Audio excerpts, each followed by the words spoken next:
workers decide that because they're not able to function with the pay that they're receiving and they leave Madera County, what's going to happen to their clients? And what's Madera County going to then have to do for the people that are in need? I personally feel that Madera County, being a longtime resident, has been an agricultural county. They have money that's, I used to check the balances that farmers and ranchers made and yearly incomes. I know that they have sufficient money. Thank you for your comments, So Gloria. just please, we request a fair and livable wage for our workers. Thank you. Thank you. Next, please. State your name and county of residence, and you have 3 minutes. Good morning, board members. I live in the county of Madera. My name is Olga Noemi Dado. And I'm an IHSS provider here in the Madera County for the past 33 years.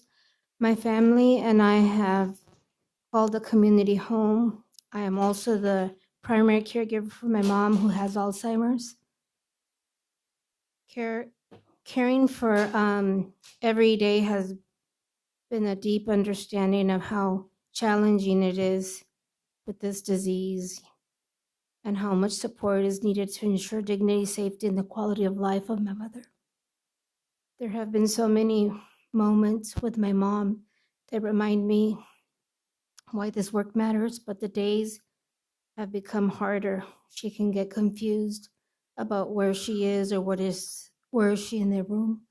On those days, she needs patience, guidance, and care, and so do many others in our county. I know we are not alone in this work. Many of our people we care for are lifelong members of the county, people who have spent their lives building our communities, raising families, teaching our children, and contributing in our county. They deserve and respect our compassion and the support that allows them to live with dignity in their own homes. That is why I am here today. Alongside with my fellow home care workers, we're asking for the board to recognize the importance of our work. We are asking you to bargain and a fair contract that ensures IHSS caregivers in Madera County can be recruited and retained. Without the compensation, many skilled caregivers cannot continue this essential work, and the people who rely on us, like my mother, will be left vulnerable. We love our work, but love alone doesn't pay the bills, especially with the rise of the cost of living in our county and other counties and here in California. Many of us are struggling to make ends meet, balancing hours with our families and the responsibilities. It is not fair that those who dedicate their lives for caring for others face financial insecurity. Investing in IHSS caregivers is not the right thing to do. It is the investment in the well-being of the entire community. When caregivers and supporting families like mine can continue to care for the loved ones and at their own home, safety, and with dignity. I am asking Thank you for your comments, spend with Olga. us today and ensure that the home care providers of Madera County receive this contract that we deserve. Thank you for your comments, Thank Olga. you so much. Next, please. State your name and county of residence, and you have 3 minutes. Good morning, members of the board. My name is Suzette Valdez. I usually don't speak or get involved with anything really, but I feel this is really, really important. I have a son with Down syndrome and he has cancer.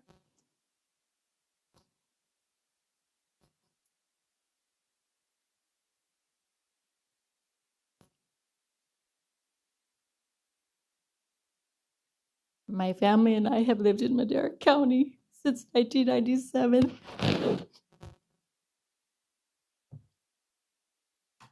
Sorry.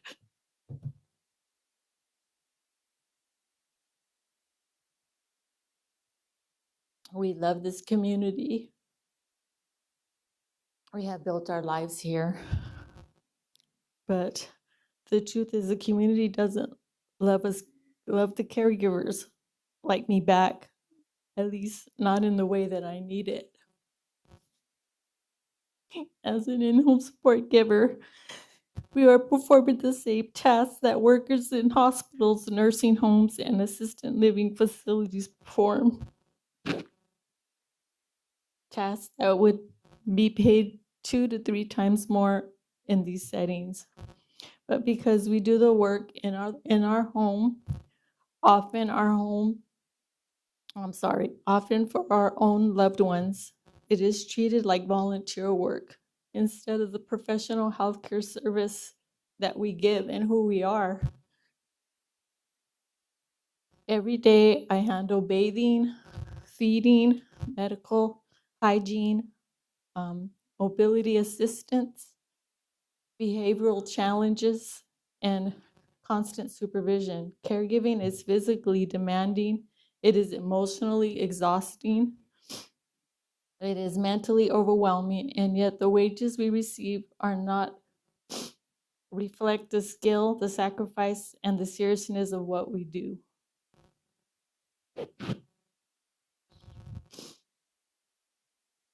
If my son were in a nursing facility, the state would be paying $8,000 to $10,000 a month to keep him there. Instead, I keep him safe at home where he belongs, and the county saves thousands because of my labor. But despite everything caregivers save you, we still are paid barely above minimum wage. I mean, someone at McDonald's makes more than I do. And my job is very emotional. It's hard to explain to my son what's going on with him. So that makes it even more harder. But I am there to love him and comfort him. And because of this program, I can give him all that. So I just thank you for your time. Thank you for your comments. Thank you. Next, state your name, county of residence, and you have 3 minutes. Thank you. Good morning, Supervisors. My name is David Rodriguez, and I live here in Madera County. And I have been an IHSS provider for my wife for the past several years now. And her health and safety and her happiness are what matters most to me and our family. Like so many IHS providers, I've had many difficult choices. I left a stable, good-paying job with benefits in order to care for someone I love. I never imagined I would be put in that position, but when my wife needed me, there was no question. I became her full-time caregiver, and I know countless caregivers in this county have similar stories. IHSS has made it possible for my wife to stay in the comfort and safety of our home, where she receives the care that keeps her stable and moving forward. Because of this care, she is now healthy enough to prepare for a kidney transplant. We have prayed for her. This program and the work caregivers do every day made that progress possible. Without IHSS, our family and many others would be facing very difficult, much harder reality. But I also need to be honest. It is deeply unfair that caregivers save the county millions of dollars by keeping people out of institutions, yet we continue to live without fair wages or fair contract. We sacrifice our income, our benefits, and our financial security so our loved ones and vulnerable community members can live with dignity and independence. All we are asking for is to be treated with the same dignity. We are not simply helping out, we are providing skilled essential labor, work that requires physical strength, emotional resilience, medical awareness, problem solving, and constant dedication. We deserve to be recognized and compensated as the professionals we are. Fair pay for caregivers isn't just for us, it's about honoring the dignity of the people we protect, support, and keep safe every single day. Thank you, Supervisors. Thank you. Next, good morning, welcome. Good morning, board members. My name is Corey Croson. I'm actually a home care provider in Merced County, but I'm the district chairperson for UDW, and Madera is one of the counties that I represent. And I've been a home care provider for 14 years. I started caring for my parents, and now I currently care for my brother he has mental health issues. And that experience has taught me the meaning of compassion. Since then, I've dedicated my life to helping others in my community, including people living with disabilities. Let me be clear, every hour of care counts. As a caregiver for someone with schizophrenia, I see firsthand how small moments help with a bath, a meal, or taking medication make a huge difference in someone's life. But right now, Madera County is falling short. Thousands of care hours are going unmet. That's rides to the doctors that didn't happen, showers skipped, and doses of medications missed. This is not just numbers. These are people, our family, our neighbors, our children, who are being denied basic care because we cannot attract or retain enough skilled caregivers. Low wages drive experienced caregivers to leave, creating a constant turnover and disrupting care for those who need it most. That's why a fair contract and higher pay is essential, not just for caregivers, but for the stability, safety, and well-being of the people we serve. It also supports our local economy because caregivers spend their earnings here at home.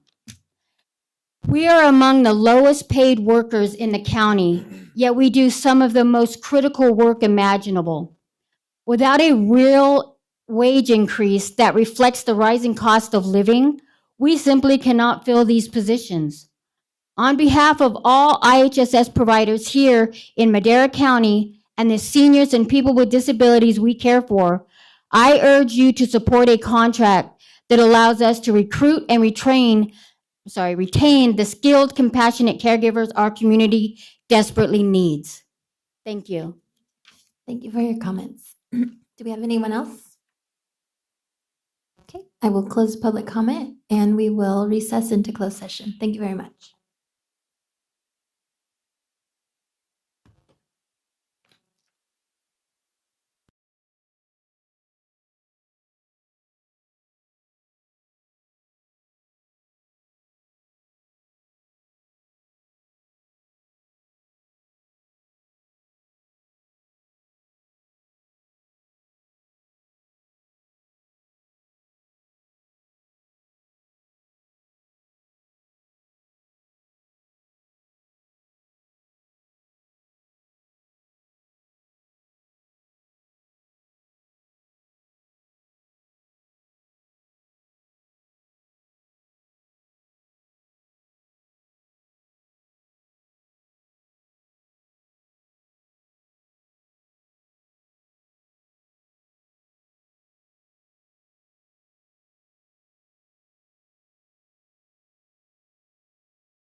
We're good. Okay, good morning, everyone. Welcome to the regular meeting of the Madera County Board of Supervisors. It is Tuesday, December 9th, 10 a.m., the last board meeting of the year.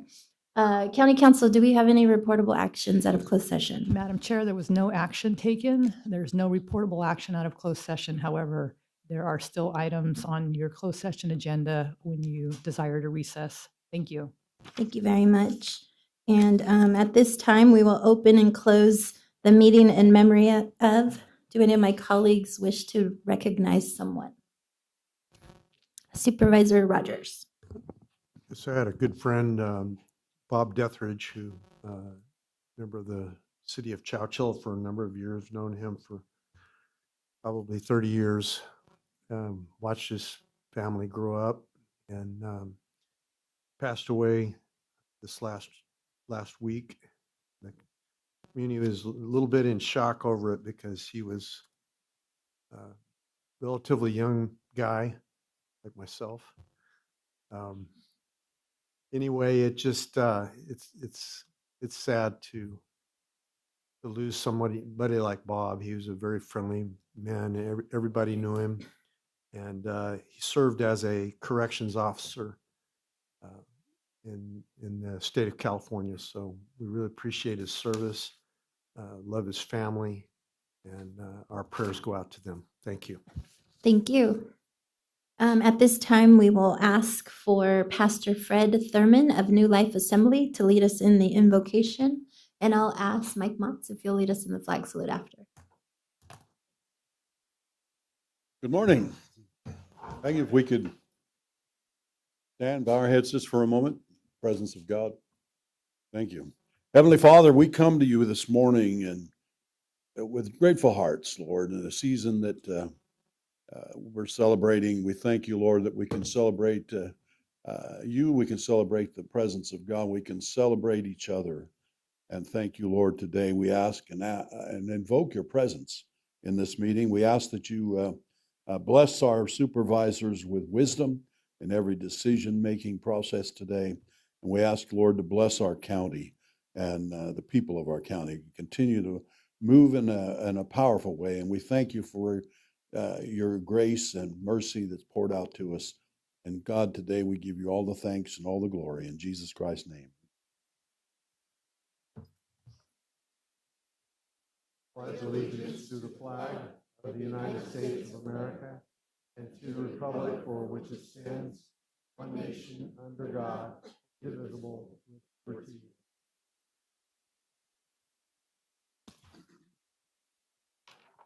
Thank you, Pastor. Thank you, Mike.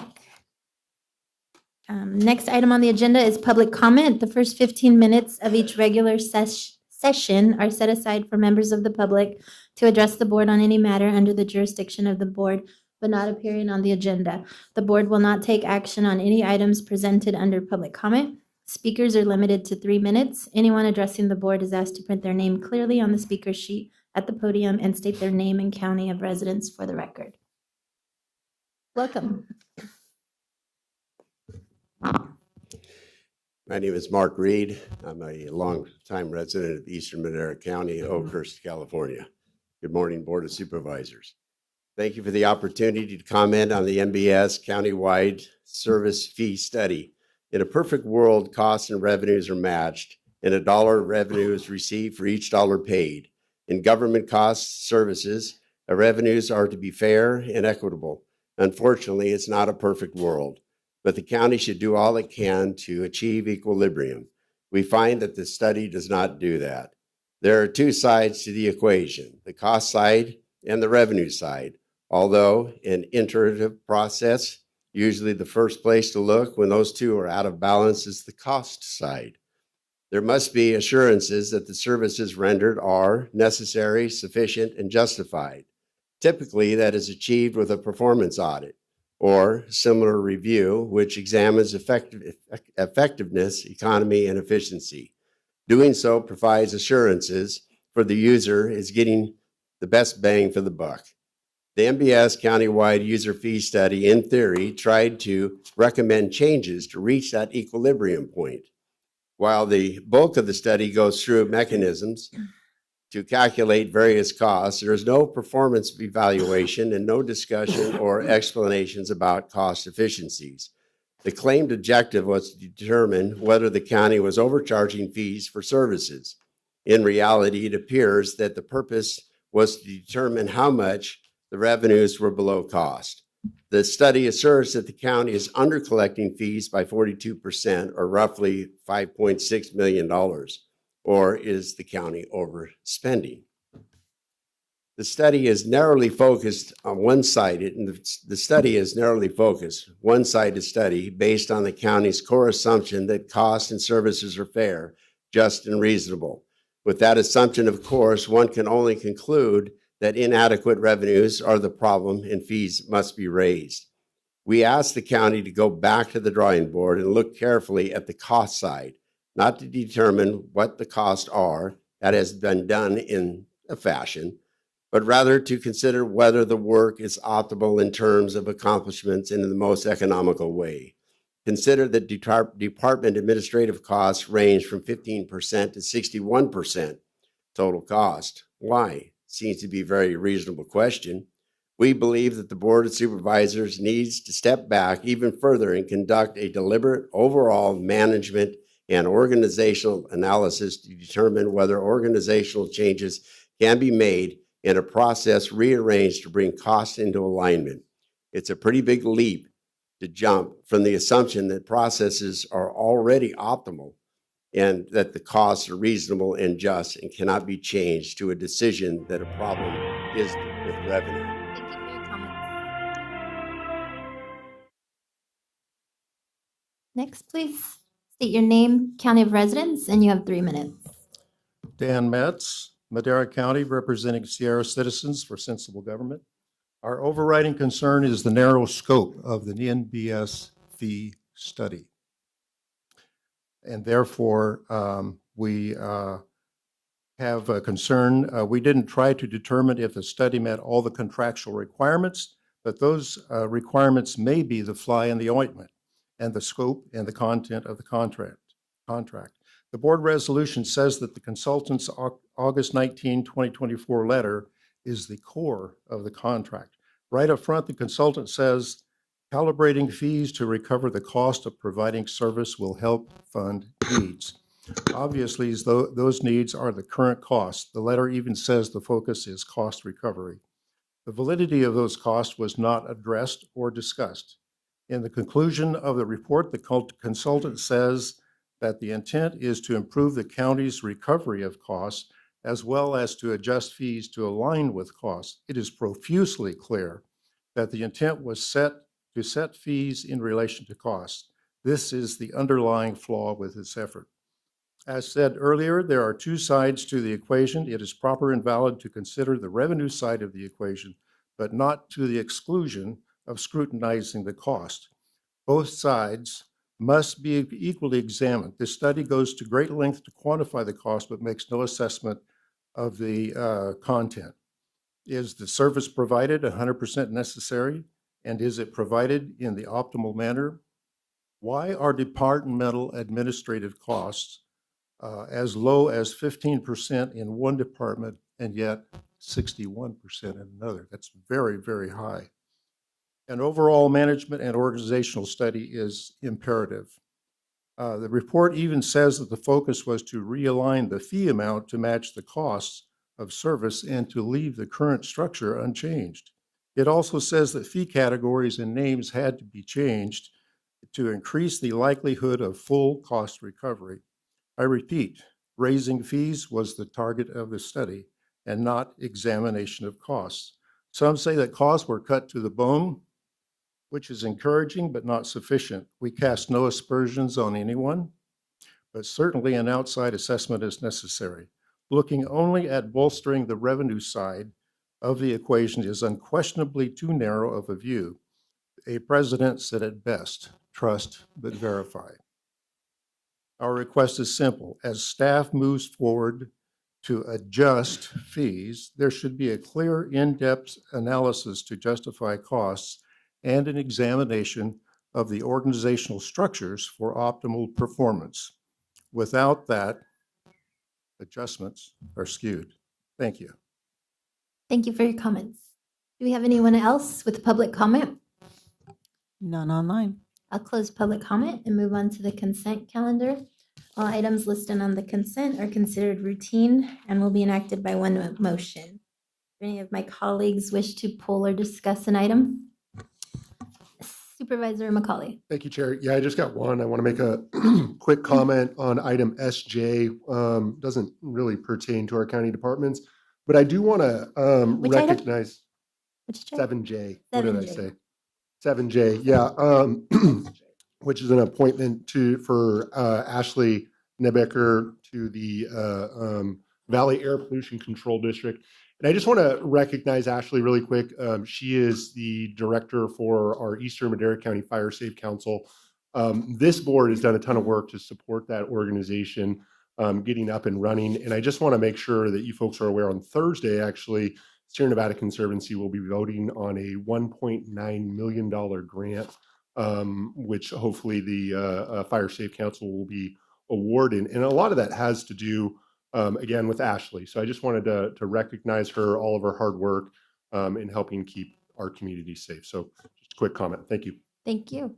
Anyone else? Do we have any public comment on the consent calendar? None online. I'll bring it back to the board for action. Move to approve. Second. We have a first and a second. Roll call vote, please. Supervisor Wamhaugh. Yes. Supervisor Macaulay. Yes. Supervisor Rogers. Yes. Supervisor Poitras. Aye. Chair Gonzalez. Yes. Vote passes 5-0. Thank you. Moving on to item 8A. Board of Supervisors Department presentation of a proclamation recognizing Christian Johnson's Guinness World Record. And for this item, I will hand it over to Supervisor Wamhoff. Great, thank you. Christian, can we have you come to the front here? No pressure, but if you can come right up here. You want to sprint up to the front? I'm surprised he's not crawling up to the front after what he went through. This young man right here is remarkable because he ran a 50K ultra marathon. Not one, but 7 in 7 consecutive days, each one on a different continent, all 7 continents. That is amazing.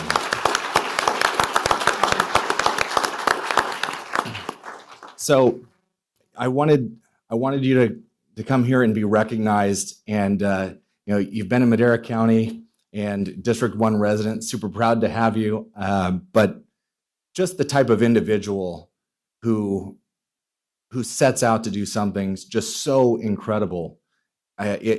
It deserves all of our attention, and you have our admiration. I just want to go over some of these things here. You set out to break a Guinness World Record by running a 50K ultramarathon, all 7 continents in 7 consecutive days. So just the unmatched endurance, discipline, and just the logistics of going to 7 continents in 7 days. That's just incredible. So your journey took you across the globe, beginning in Cape Town, South Africa, followed by Wolf's Fang, Antarctica, Perth, Australia, Abu Dhabi, Portugal, Cartagena, Colombia, and concluding in Miami with your family waiting for you at the finish line. I can't imagine all the things you must have gone through in that 7 days running a 50K marathon each day. Just the freezing temperatures in Antarctica to the heat of Colombia. I'm still trying to wrap my head around what you actually accomplished. But I wanted to read this because a lot of these things come down to the why, right? Why do you do what you do? And I'm not going to steal all your thunder, but you stated your motivation was honoring your grandfather, David Brown, who had battled Parkinson's disease for 4 years. And it shows you've partnered with the Michael J. Fox Foundation to use the new global challenge as a platform to raise awareness, to fight for a cure.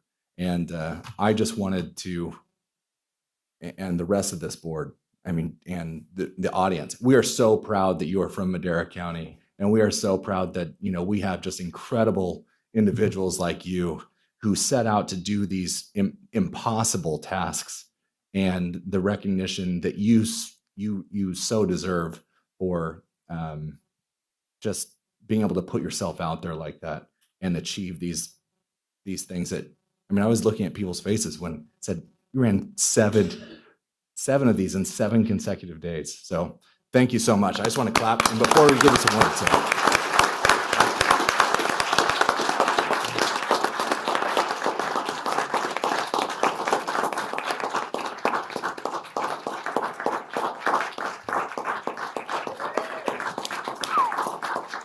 And Christian, if you would, just tell us a little bit about the experience and what you went through and what your mindset was, please. Yeah, well, I've been doing endurance sports for about 13 years now. And last year, I wanted to do something bigger than I've ever done before. So started putting this project together and got it all together pretty quickly, beginning of this year. And thankfully, there's a company called the Great World Race that I signed up with. They do 7 marathons, 7 continents in 7 days. So logistically, I found a simpler way to do this whole thing. And as I was piecing it all together, I thought, I want to make a bigger impact with this. And I saw an ad for Michael J. Fox one day, and I thought, you know what? That's what I need to do this for. I've been watching my grandpa go through his battle with Parkinson's, and I wanted to try to make a difference. So I turned this whole thing into raising awareness for Parkinson's, first and foremost, and secondly, was setting a Guinness World Record. And we did both. As of now, we've raised over $10,000 for the Michael J. Fox Foundation. I'm going to continue working with them throughout 2026 to meet my $50,000 goal I set for myself this year. And having my family at the finish line, my grandpa, was one of the best moments of my life I've ever had. So it happened exactly how I wanted it to be. Crossing that finish line with him was, like I said, one of the most magical moments I could ever ask for. Running 217 miles around the globe, might sound really hard to people, but when you train enough and when you have something bigger than yourself pushing you throughout that week, it makes things go by so fast, and it was a lot easier than I thought it would be, to be honest. So I know that I know that sounds crazy. It does. It sounds absolutely crazy. But seriously, when you have something motivating you and pushing you that's so much bigger than yourself and the pain you're going through, it makes things go by so fast. And I'm thankful for that. Logistically, I know a lot of you are probably thinking, wow, how did this work? The company I went with, they provided basically a chartered plane, and there was about 60 other people running alongside me, doing a marathon or a half marathon, and I was the only one out there running a 50K distance, which is just a hair over 31 miles. So we flew around the world together. I was spent 7 days straight with strangers from around the world, and the beautiful part of that, which I enjoyed tremendously, was getting to meet all these different individuals from around the world who were there to challenge themselves. And I remember the first day in Cape Town, before we started, I was talking to a gentleman and I said, what kind of races have you done before? And he said, today's going to be my first marathon. And by the end of the week, he had done 7 marathons. So being able to just be around this community of other individuals pushing their limits and testing themselves was another magical experience in itself. And now we're here. So I thought about running over here this morning, but I figured, wearing a suit might, change things up a little bit. At least one day a year, you got to dress up nicely. But I want to thank you all. This means so much to me. I never thought I'd be, honored by Madera County. I've lived here my whole life, 31 years, and this is incredible. And I really, really appreciate it more than you know. Well, I think I'm not the only one who believes this, but just the inspiration that you bring, just to dream up the idea of running an ultra marathon in 7 days across all 7 continents. It sounds like something, a 7-year-old would be like, I want to run across. But just the fact that you did it, you actually did it. That's incredible. And I think it is just such an inspiration. And we're just so proud that you're from here, Madera County. I'd like to open it up to my colleagues that have any words for you. Supervisor Poitras. Thank you, Chair.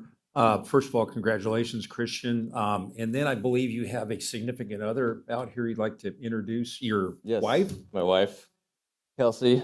All right, very good. So, Then, if I could say something really quick about her, she is the head volleyball coach at Fresno Pacific University, and they just won the Pac West. And unfortunately, this last weekend they were playing in the NCAA regional tournament, and they made it to the final match, but they lost it. But hey, she set school record, so Yeah. excellent. Yeah, congrats to you. Second thing I like to say is this guy is not only fast in the ground, he's fast in the pool. And then number 3, I like to recognize some District 3 residents that were one particular person that was the inspiration, and that's Grandpa back there, David, and Grandma back there. So I'd like to say hello to you guys.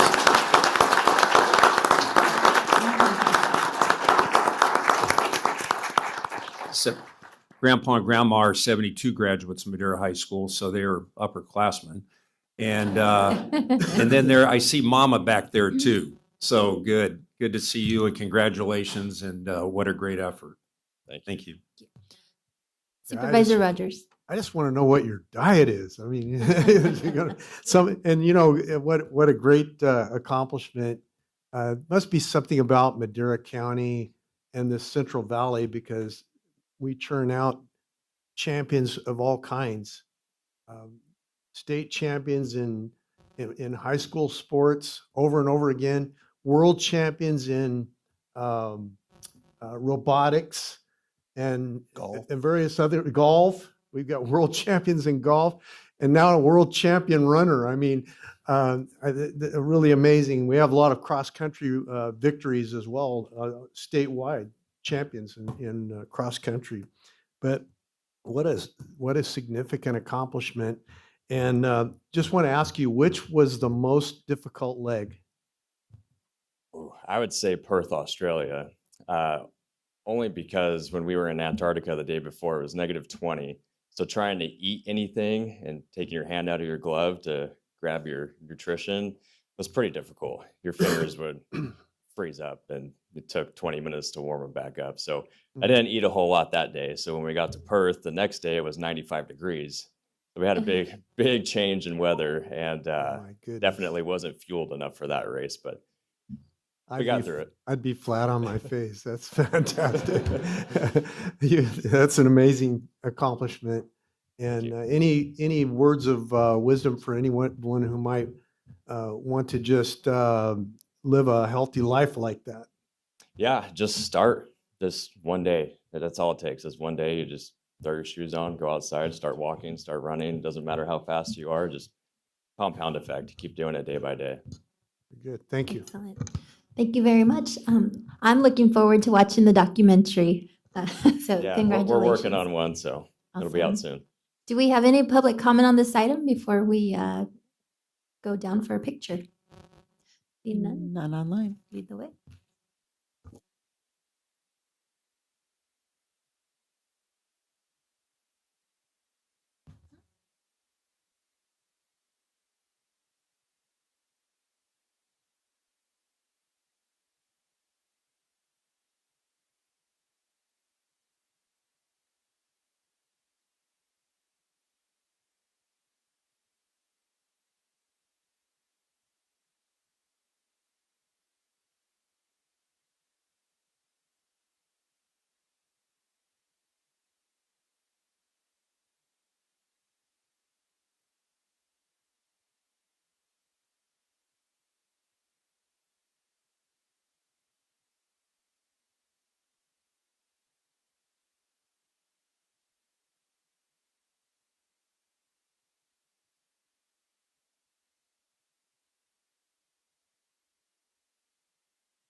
All right, and with that, we're going to move on to item 8B. Human Resources Department, presentation of service awards to employees who have attained 25 years or more of county service. Good morning. Shanika Dixon, Director of Human Resources. First off, I wanted to ask anyone who's receiving recognition today to come sit at one of the reserve seats. We have them saved for you. If you don't want to, that's fine, but it would be great if you can do that. Thank you.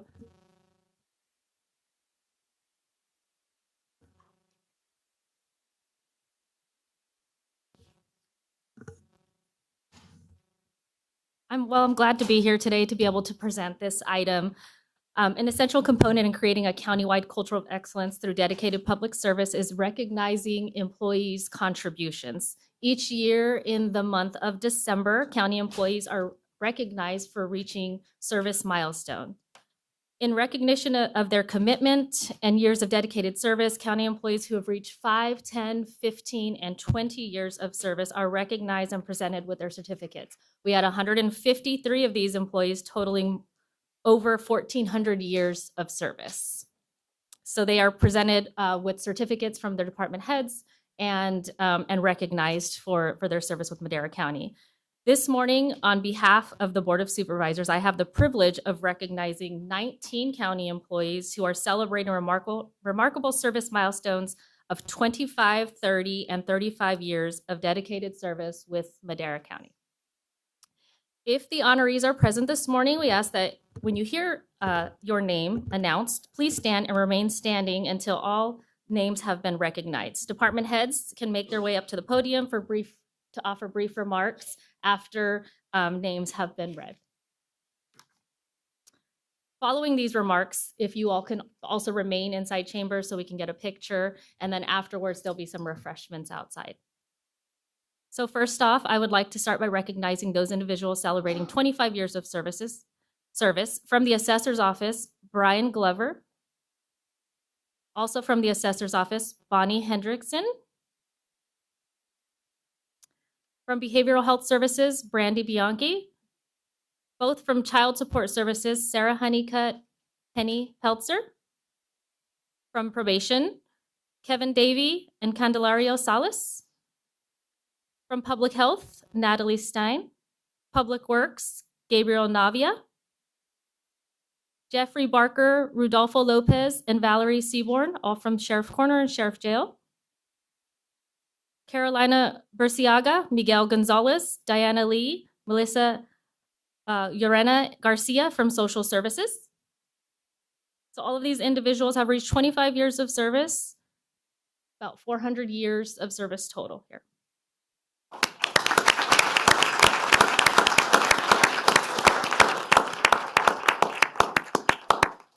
We have two individuals who have reached 30 years of service from the Sheriff's Office, Mike Motz and Jeanette Flores.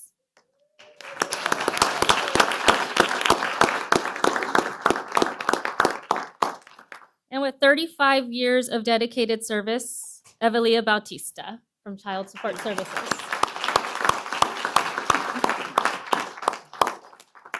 Thank you so much. You can be seated.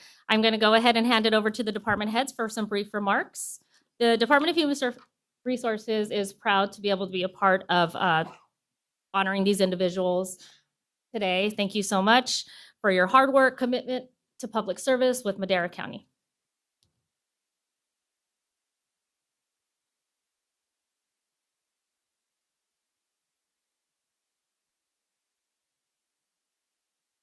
I am Cynthia Ramos, Deputy Director with Child Support Services, and I'm so happy to be up here to just share a few nice words about our director and take the opportunity. Thank you, CAO Traper, for reaching back to me by email. I just want to say that today we celebrate an amazing milestone for our director of who's dedicated 25 years of service to Madera County and our agency. Sarah Honeycutt began her career as a child support specialist, and she just kind of quickly moved up the ranks, supervisor, program manager, deputy director, and for the last 8 years, she has exceptionally served our agency as director. If you know Sarah, though, you know that none of these titles mean anything to her, because every day you could find Sarah working beside us, working the cases, reviewing financials, problem solving, supporting, and teaching us. She does not work above us, she works beside us. She cares about her team, the success of the program, and about the families of Madera who rely on the work that we do. She understands that every case represents a child, and she carries that responsibility with heart and humility. So, behalf on the child support team, congratulations, Sarah, on everything that you have done for us, the agency, our community, and we would happily serve the next 25 years.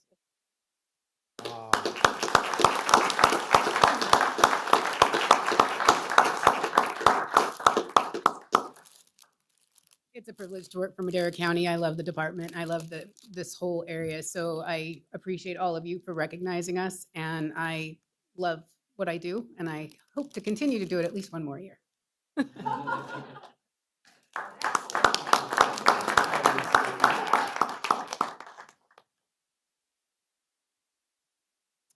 Good morning. It's my honor to recognize an extraordinary individual whose dedication and service to Madera County Child Support spans an incredible 35 years.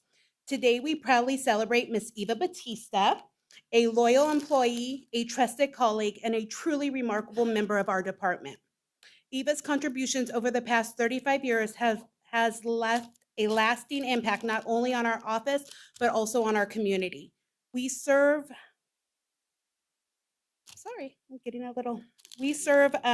she serves alongside us. She's a great colleague, and we have the privilege of serving alongside her. Her service is not just a testament to her dedication to Madera County, but it also reflects the heart that she puts in everything that she does.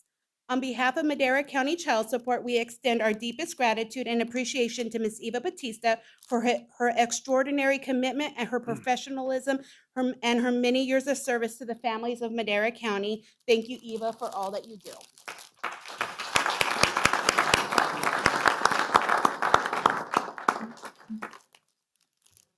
Thank you. It's gone really fast. I'm very proud to work in that department and continue. Don't know how much longer, but I've lived it so far. Thank you. Thank you.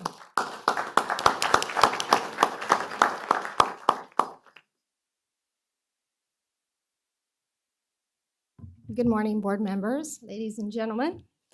My name is Vivian Garcia. I'm Deputy Director of Self-Sufficiency with the Department of Social Services. And it is my privilege to recognize Miguel Gonzalez for 25 years of dedicated service to our community.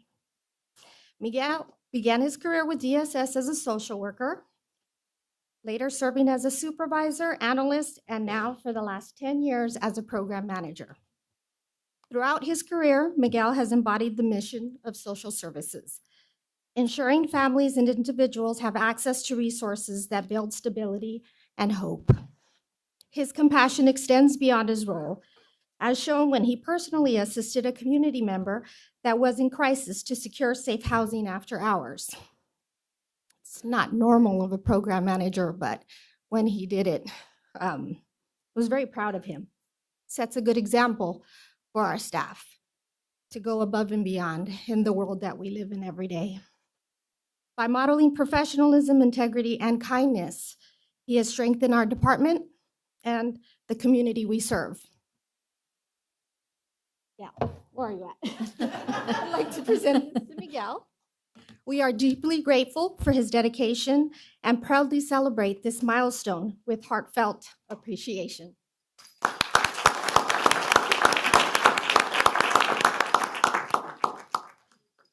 Okay, well, I wasn't ready to do a speech, but the 25 years have gone really fast. It's been definitely a learning experience. When I started my career here, I was in the middle of my master's program thinking, I'm going to try it out. And then things happened, and I just started enjoying what I was doing, got the opportunity to move up. So here I am now. So thank you.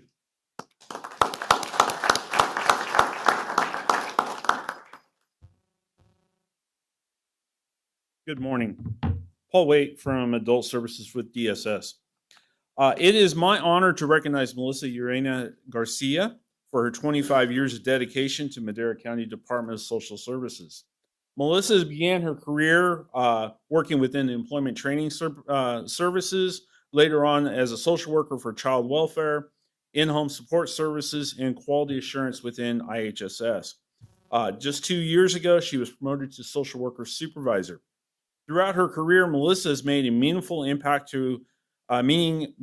help impact by helping countless individuals and families across our vital services within Madera County, while ensuring their safety and well-being. In her current role, she continues to serve clients while also mentoring and coaching staff to provide compassionate and humble service.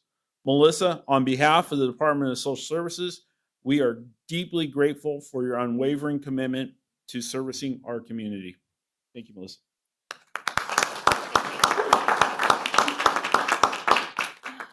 Thank you, and I'm very honored for this. Thank you very much. Work with a great group of individuals at Social Services. 25 years has flown by. Like Dale said, I didn't realize how fast it would go by, and other people have said. We never know the impact we would make on someone, but it's wonderful to hear later the stories and how they're doing. That's something that I will carry with me the rest of my life. Thank you.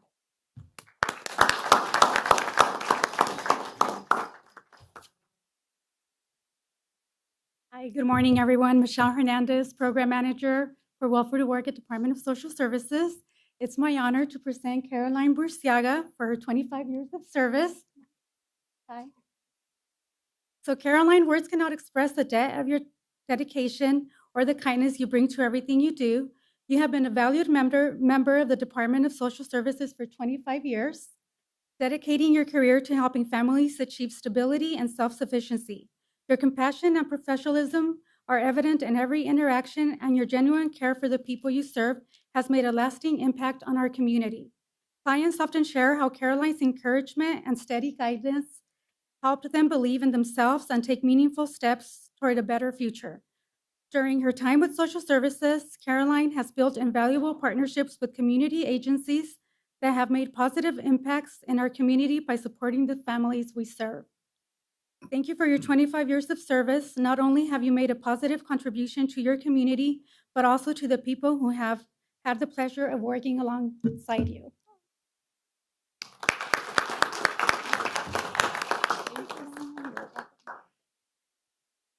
It has gone. County Department, the people that I'm assigned to work with.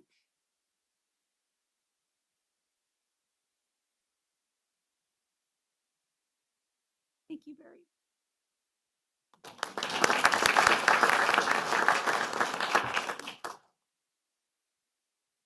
much. Good morning, Chair Gonzalez and members of the board. My name is Yang He. I'm the Senior Staff Services Manager over the Fiscal Division in the Department of Social Services. It is my privilege to recognize Diana Lee for her 25 years of service. Diana began her career with the county in November of 2000, serving as a vocational trainee and then a vocational assistant before moving into her current role as an account clerk too. Her first 14 years were spent providing transportation services for Child Protective Services, a role that demanded compassion, patience, and emotional strength. When the weight of the work grew heavy, Diane transitioned to the Fiscal Division, where she continues to make a meaningful impact. In fiscal, her professionalism, reliability, and attention to detail contribute significantly to our division's ability to support the department and the community. One of the most heartfelt parts of Diana's story that she had shared with me is how she is often approached in public by adults who remember her as the person who transported them as children. It's a reflection of the lasting impact that she has had on the lives of those that we serve. Diana truly embodies what it means to serve with heart and purpose. Congratulations, Diana, on 25 years of dedication.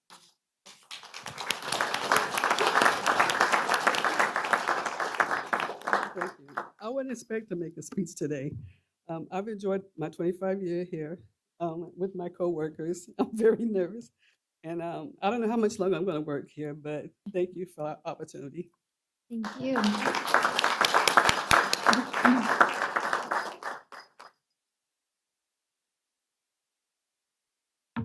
Morning, Board. I'm Brett Frazier, the Madera County Assessor, and it's my honor to be here today to present these two awards. And I don't know what I was doing in the year 2000, but as someone who was going to UC Santa Barbara at the time, I can promise it wasn't anything good enough to deserve the gift 25 years in the making of these two wonderful employees that I get to recognize today. First, Bonnie Hendrickson has welcomed me in so well, has taught me so much. As soon as I got in there, Bonnie has done so many different positions within the assessor's office that we literally had to create a new title for her because she literally knows where everything is, how to find everything. She's our head of IT. She's our mapping specialist. She used to draw out the maps, and then she, never wanting to just stop right there, she takes it another step and creates our GIS parcel fabric layer that's used throughout the entire county. Bonnie's dedication to the office. We're talking Bonnie even goes and she's collecting for potlucks, and anytime anybody is having an issue, she's right there to help out and keep the office going. And without her, I don't know what we would do in the office. She is just an absolutely wonderful team member, leader, and friend. I love hearing things. Sometimes we don't always agree, but we have our daily talks, and just am so proud to have her as part of our team. And so Bonnie Hendrickson.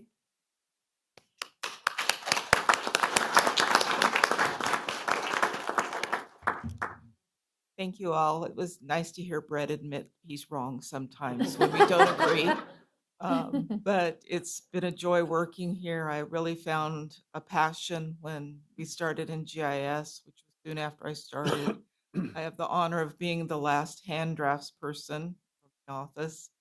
And it's been amazing to see it move from that to what we're doing now with the parcel fabric, to be over the clerical staff and all of the interesting things that happen with documents and properties. So thank you all.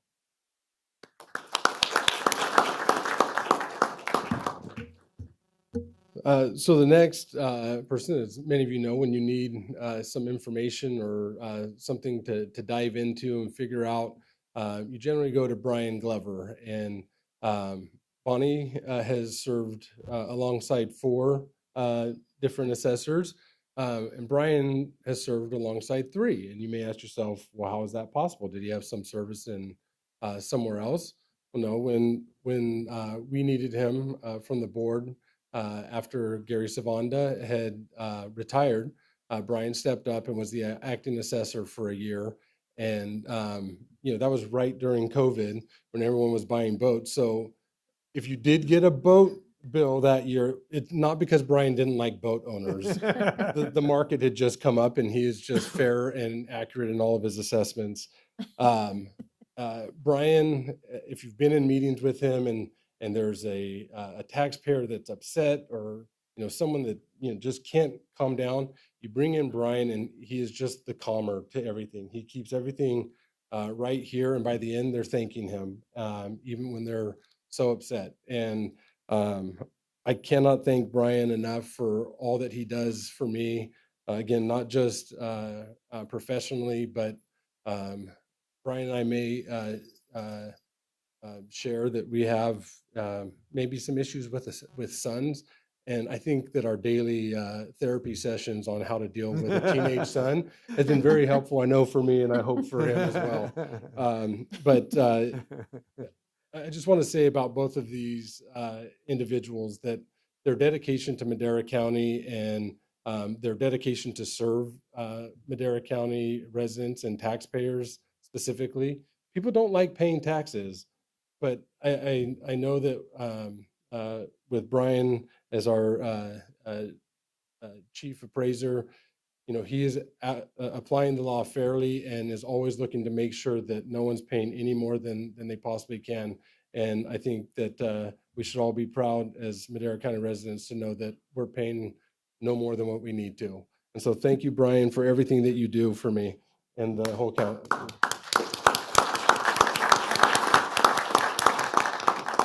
Well, just wanted to thank you all for this opportunity. I did not intend to stay here for 25 years when I started, but we've been blessed to have great employees and great bosses over that time.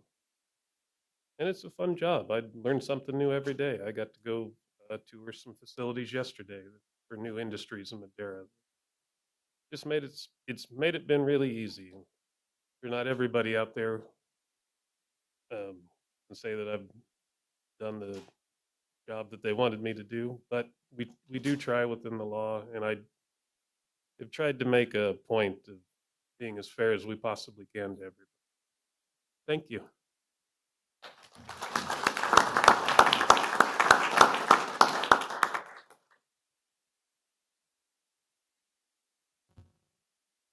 Good morning, all. My name is Perla Vaca, and I'm one of the program managers at Behavioral Health. Please join me to recognize Brandy Bianchi for 25 years of service and dedication to Madera County. Congratulations, Brandy. Brandy began her career with child support and now serves as administrative assistant with Behavioral Health. Brandy, thank you for your outstanding commitment, loyalty, and professionalism. And truly, throughout your career, you are a truly team player. We appreciate your efforts. Congratulations again, and keep up the great work. Thank you. Thank you so much. I want to extend a congratulations to my prior coworkers from child support. Congrats, you guys. It's been an honor and a privilege to serve the County of Madera for 25 years, which is half of my life, which I didn't expect that to be the case, but it's been an honor. So thank you so very much.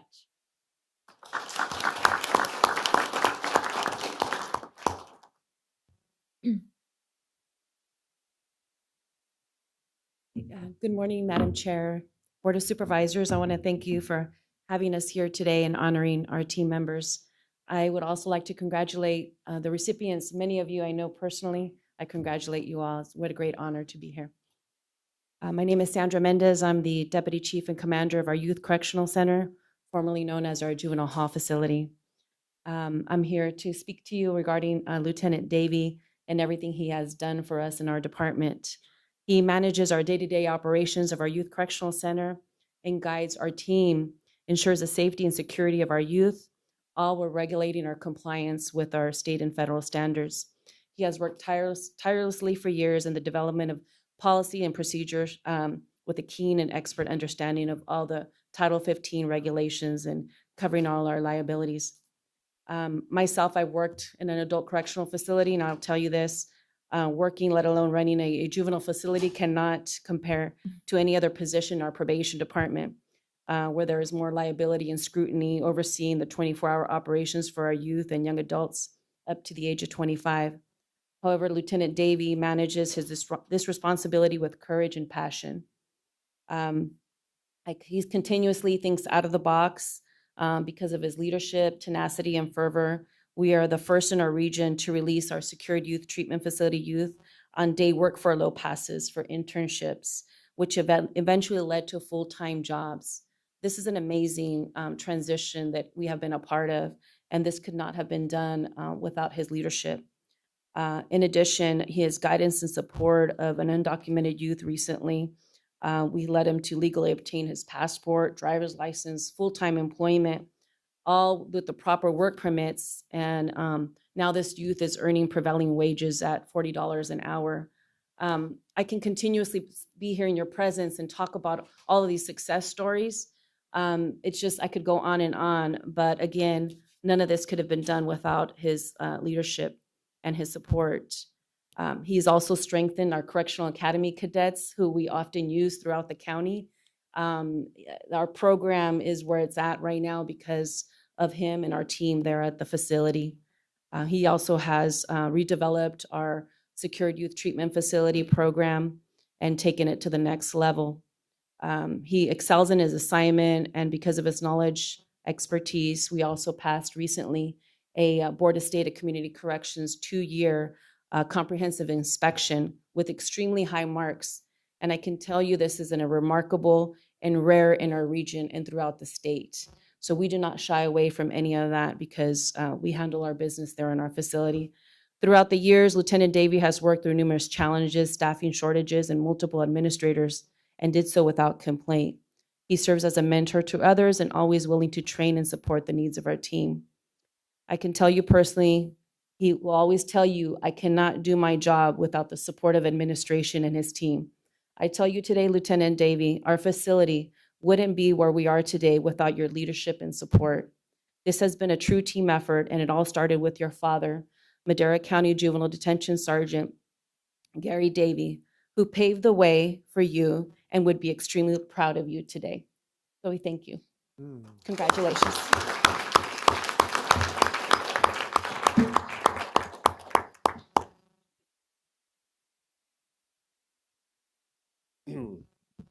Last part kind of got me. It's been an honor. What to say? You know, we work for a great county. My department is amazing. The staff we have in that facility, all credit goes to them. We have a lot of stakeholders, a lot of support staff, a lot of great people who come and help us attain our goals and mission.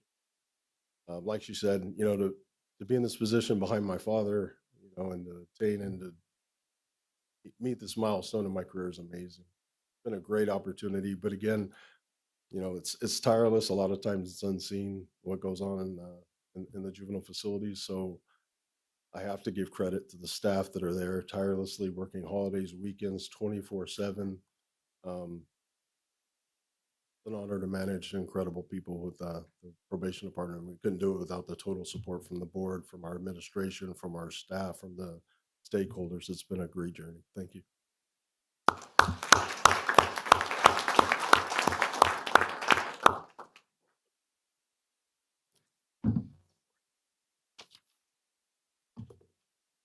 Morning, Madam Chair, members of the board, Dominic Tyberski, Madera County Public Works Director.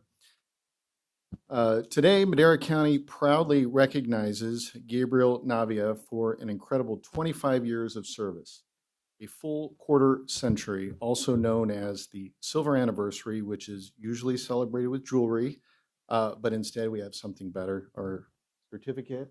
Gratitude. So,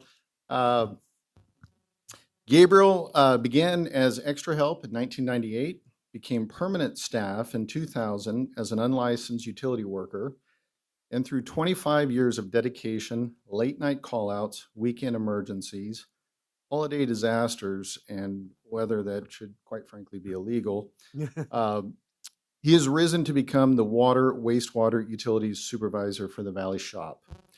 Few people can say they've spent 25 years keeping water flowing, pipes behaving, and the public calm. Even when trees fall on water mains at 2 a.m. on a holiday weekend, and Gabriel has done all of that with a positive get-it-done attitude, which never wavered. Madera County Public Works is stronger and better because of his leadership, work ethic, and the camaraderie he brings to the team. Thank you, Gabriel. Here's to another 25 years with Madera County. It says here, don't worry, we promise to schedule future emergencies during regular business hours, but you know I can't promise that. So, thank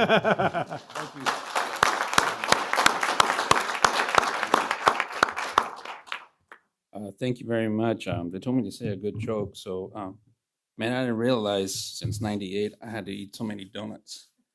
You know, to stay fit to be able to do this job.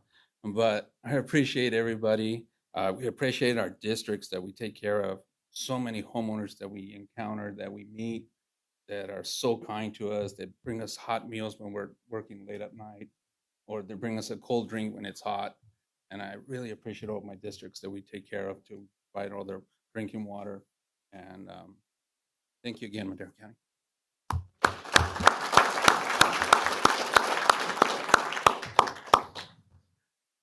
Morning, board. I'd like to welcome and honor Jeff Barker first.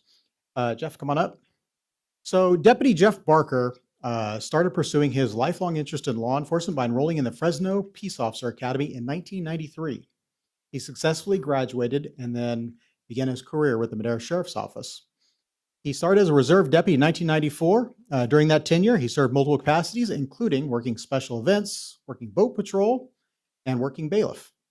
His professional dedication soon earned him a full-time position as a sheriff's bailiff, a role which he held from 98 to 2000.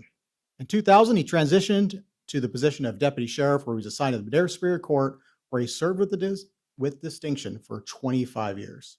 In total, he has 3 decades of dedicated service in law enforcement in the Madera Sheriff's Office. Deputy Barker.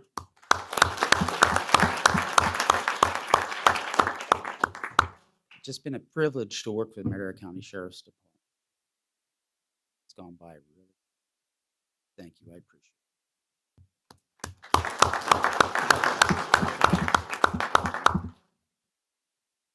Next, I'd like to honor Deputy Rudy Lopez. Deputy Lopez started with the Madera Sheriff's Office in 1986 as a sheriff's explorer. In 1991, he was hired as a reserve deputy, where he continued his law enforcement career, and he was working for Juvenile Hall at that time as a detention officer. In 1995, he was appointed as a bailiff for the Madera County Superior Court, and he became a full-time deputy in Superior Court in May of 2000. In 2007, he transitioned to the Sheriff's Office Civil Division, where he remained until 2021. He is currently serving in the Superior Court as a bailiff assigned to Department 29. Thank you for your 25 years of service, Deputy Lopez.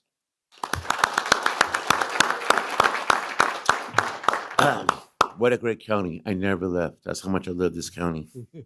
Back in '94, I worked with your dad, Gary Davey. We had good times. It wasn't really work. It was mostly goofing off and make sure the kids can get a hand, because it was graveyard. Had good times. A lot of good memories of this county and more to come. Thank you very much.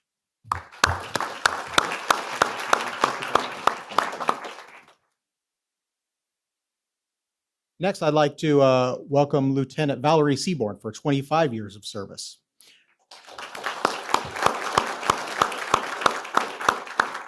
She began her career in March of 2000 as a correctional officer, and through dedication and leadership advanced to her current role as the administrative lieutenant.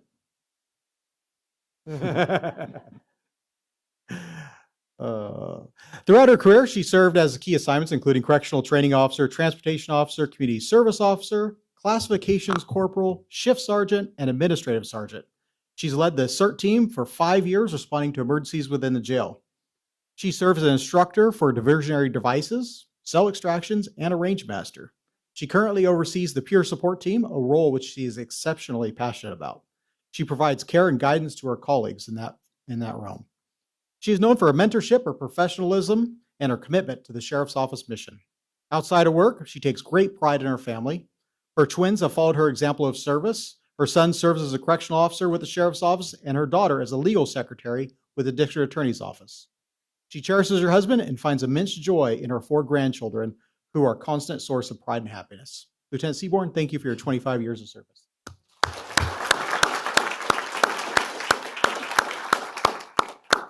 I just want to thank the board for this recognition. I am so proud and honored to be a public servant for Madera County for the past 25 years. It has gone by way too fast, like everyone said. I am honored to be able to work with and grow up with most of these people, and hopefully the next 5 will be just as amazing. Thank you.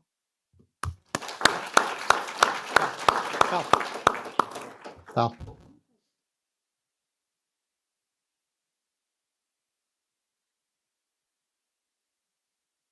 Next, I'd like to welcome Jeanette Flores for 30 years of service.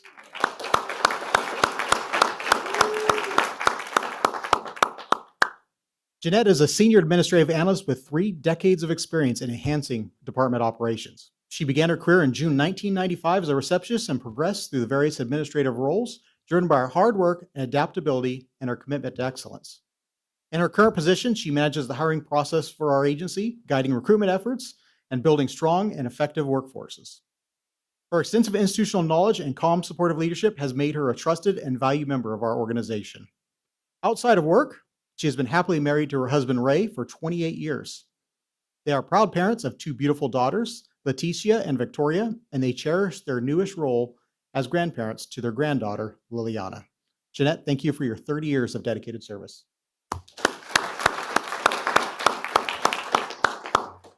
I'm very honored and blessed to have worked for this department for 30 years. I hope to continue. And I've had ups and downs, but really made great friends that became family. I've had been, I believe, bosses when we were the Madera County Jail, then transitioned to the Sheriff's Department, and every single one has been an amazing mentor. I've learned, and I hope to continue to learn and guide whoever is going to be taking my spot. Again, thank you. I appreciate everything.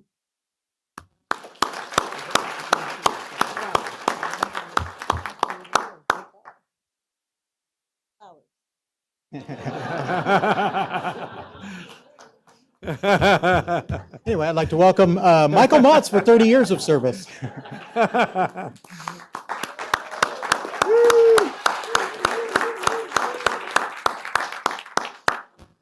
Mike Motz was hired as an automotive tech for the Madera County Central Garage as extra help employee in 1994. In 95, he was hired as a reserve deputy for the sheriff's office, and then he was hired full-time at the Madera Sheriff's Office in the late 2000s, where he was assigned to the Superior Courts. In 2001, he was assigned to the Sheriff's Civil Division. In 2003, he became supervisor of the Sheriff's Civil Division. In 2004, he was appointed to the California State Association Civil Committee, where he continues to serve as the Civil Committee Liaison Chair. He began teaching civil procedures and enforcement statewide in 2005, and he's taught well over 100 classes to state sheriffs. In April of 2007, he was reclassified as the Chief Civil Deputy for the Madera County Sheriff's Office. In 2010, he was assigned to manage both the Civil Division as well as the Records Division of the Sheriff's Office. And then in late 2013, he was reassigned to just the Civil Division. In 2014, he was assigned as the Reserve Coordinator for the Madera Sheriff's Office. In 2017, he became a drone pilot, where he still manages the UAV team for our office. In 2020, he was offered an opportunity to go back to Central Garage and manage the county's fleet in addition to his other assigned duties at the Sheriff's Office. He happily accepted this opportunity. In 2022, he was reclassified as the Sheriff's Civil Unit Manager for the Madera County Sheriff's Office, where he currently manages the Sheriff's Civil Division, the drone team, the reserve unit, the homeless outreach team, and the Madera County Fleet Services. Mike was named Civil Manager of the Year for the entire state last year. He's a well-known statewide expert, and he helps shape legislation and statewide for civil processes and procedures. Mike, thank you for your 30 years of dedicated service.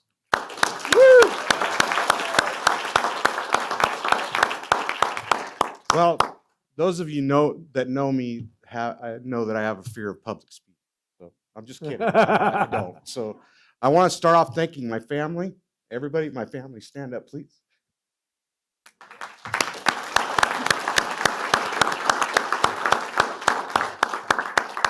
Thank you. Putting up with me. I want to stop. So how did I do that? Woohoo, when my daughter got married? Anyway. So, and then, last but not least, I will say, present and past Board of Supervisors, the present and the past sheriffs, and everybody that took a chance on me back in 1994, and then again in 2000, and then again in 2010 and 15, 17, and whatever time. I want to say thank you for taking a chance on me. I do take pride in what I do. And I haven't made up my mind when I'm going to go yet. So the wife's trying to get me to go, but I'm not going yet. I'm not going anywhere. So thank you very much. Thank everybody that's here. I appreciate you all. Thank you very much.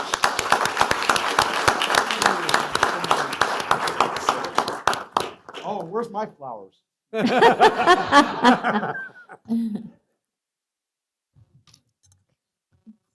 Okay. Well, thank you, everyone. This is really my favorite meeting of the year because we get to hear the stories behind the faces of the people who make this county function. And if I may, I want to take 1 second of privilege to introduce my chief of staff, which I failed to do earlier this morning during public comment. She's on day 2 of here, so she's got a long ways to go before to get to the 25, 30 years. But Melissa Sanchez is joining our office, and so welcome. But I truly want to thank you for all that you do for our county to keep it going. Do any of my colleagues wish to make any comments? Supervisor Wamhoff. Yeah, great. Thank you, Chair. Just, being up here and doing a lot of these decisions with the agenda and all of these things, sometimes it's easy to not truly recognize how this county functions and how it runs. And we have so many departments in this county, and I love this meeting to hear all of these stories. I want to echo that because it just brings back to all of us what actually happens on a day-to-day basis with just your average Joe worker and how they experience their own lives working for this county. Because it's very easy in today's society to be pessimistic or negative and all of those things. And to hear everyone just how appreciative they are. And obviously we want to do better as a board. We want to make this a great place to work. We want, and it's to serve all 165,000 residents. That's why we do what we do. And so we want to do better for you guys so you can do better for our people. And I truly just thank every single one of you for all you've done. So many of these people, I mean, I talk about, or I hear Dominic talk about Gabriel, the water. I live in the ranchos and we have a water system that's 60 years old. And that thing, the pipes burst on Christmas. And these guys come out in the middle of the night and fix these pipes. Deputies, they work 24/7. They get those call outs, they're away from their families on birthdays and holidays and Christmas and all of those important events, responding to 911 calls to do the things that, because a lot of times we can't go tell our neighbor to turn the music down. This is what we're here for. And I just wanted to say, from my perspective, thank you for what you do. Thank you. Supervisor Rogers. Yes, absolutely. Somebody said, find something you love to do and you'll never work another day in your life. I hear that theme echoed through these people who have served for 25 and 30 years of their life in Madera County. What a great example you are to others. And if I could say something to those that have been here a short time, these are the people you talk to about success because they're successful. They've been here, they've done the work, and I've had the privilege of doing the employee orientation quite a few times. And what I always tell them when they're coming in, you have embarked on a career of public service. You're going to serve the public. If you're not here to do this for other people, you need to find another place to work because that's what this is all about, is serving the public. And these people are the great examples of those who get it and have done it and been successful at it. Thank you for your service to this community. That's not a cliche, that's real. You've done the real job. Thank you. Supervisor McCauley. Yeah, thank you, Chair. I'm disappointed actually because those cameras left, and I think you folks are, the real heroes, the folks running the real marathon. No disrespect to Christian, but I mean, this is where the real work gets done.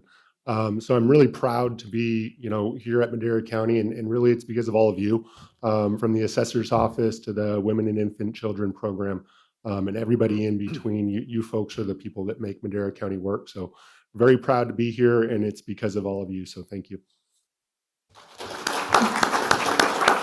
Supervisor Popius.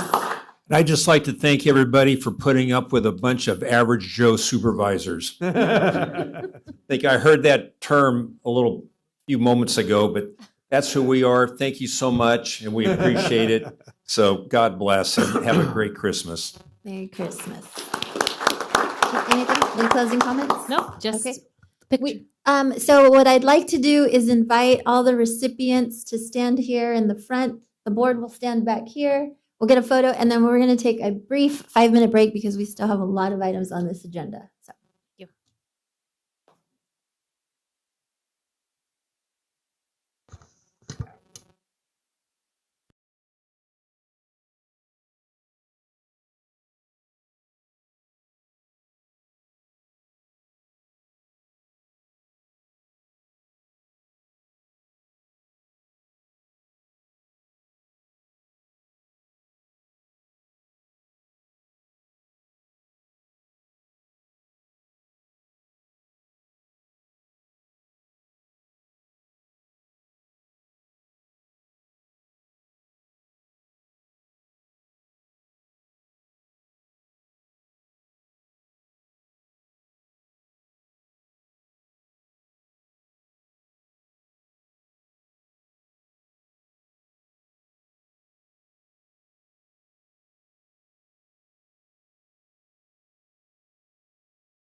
Your mic's on.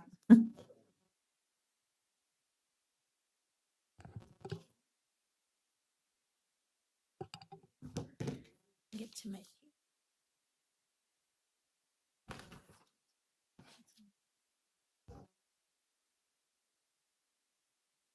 We'll get started. Okay, we're back and we will jump into our public hearings. Item 9A. Community and Economic Development Department Planning Division, hearing to consider adoption of a resolution, General Plan Amendment 2025-003 pursuant to Section 65358 of the Government Code to modify current O'Neill's area plan boundaries. A draft negative declaration 2025-01 has been prepared in compliance with provisions of the California Environmental Qualities Act. Good morning, Madam Chair, members of the board. Jamie Bax, Director of Community and Economic Development. Before I get to a brief PowerPoint presentation, I just wanted to provide a little bit of background as why we are here and where we were back in 2023. So where we started was with the establishment of a committee to kind of oversee and review new entitlement applications that were to occur in the O'Neill's area plan. So we did go before the Planning Commission a couple of times back in 2023, and we received direction to not just look at the area plan itself, but a specific area where these residents would oversee entitlement applications. And so we've had quite a few hearings, a lot of outreach, only a couple of applications received so far for the establishment of the committee. Still have 3 seats open if anyone is available.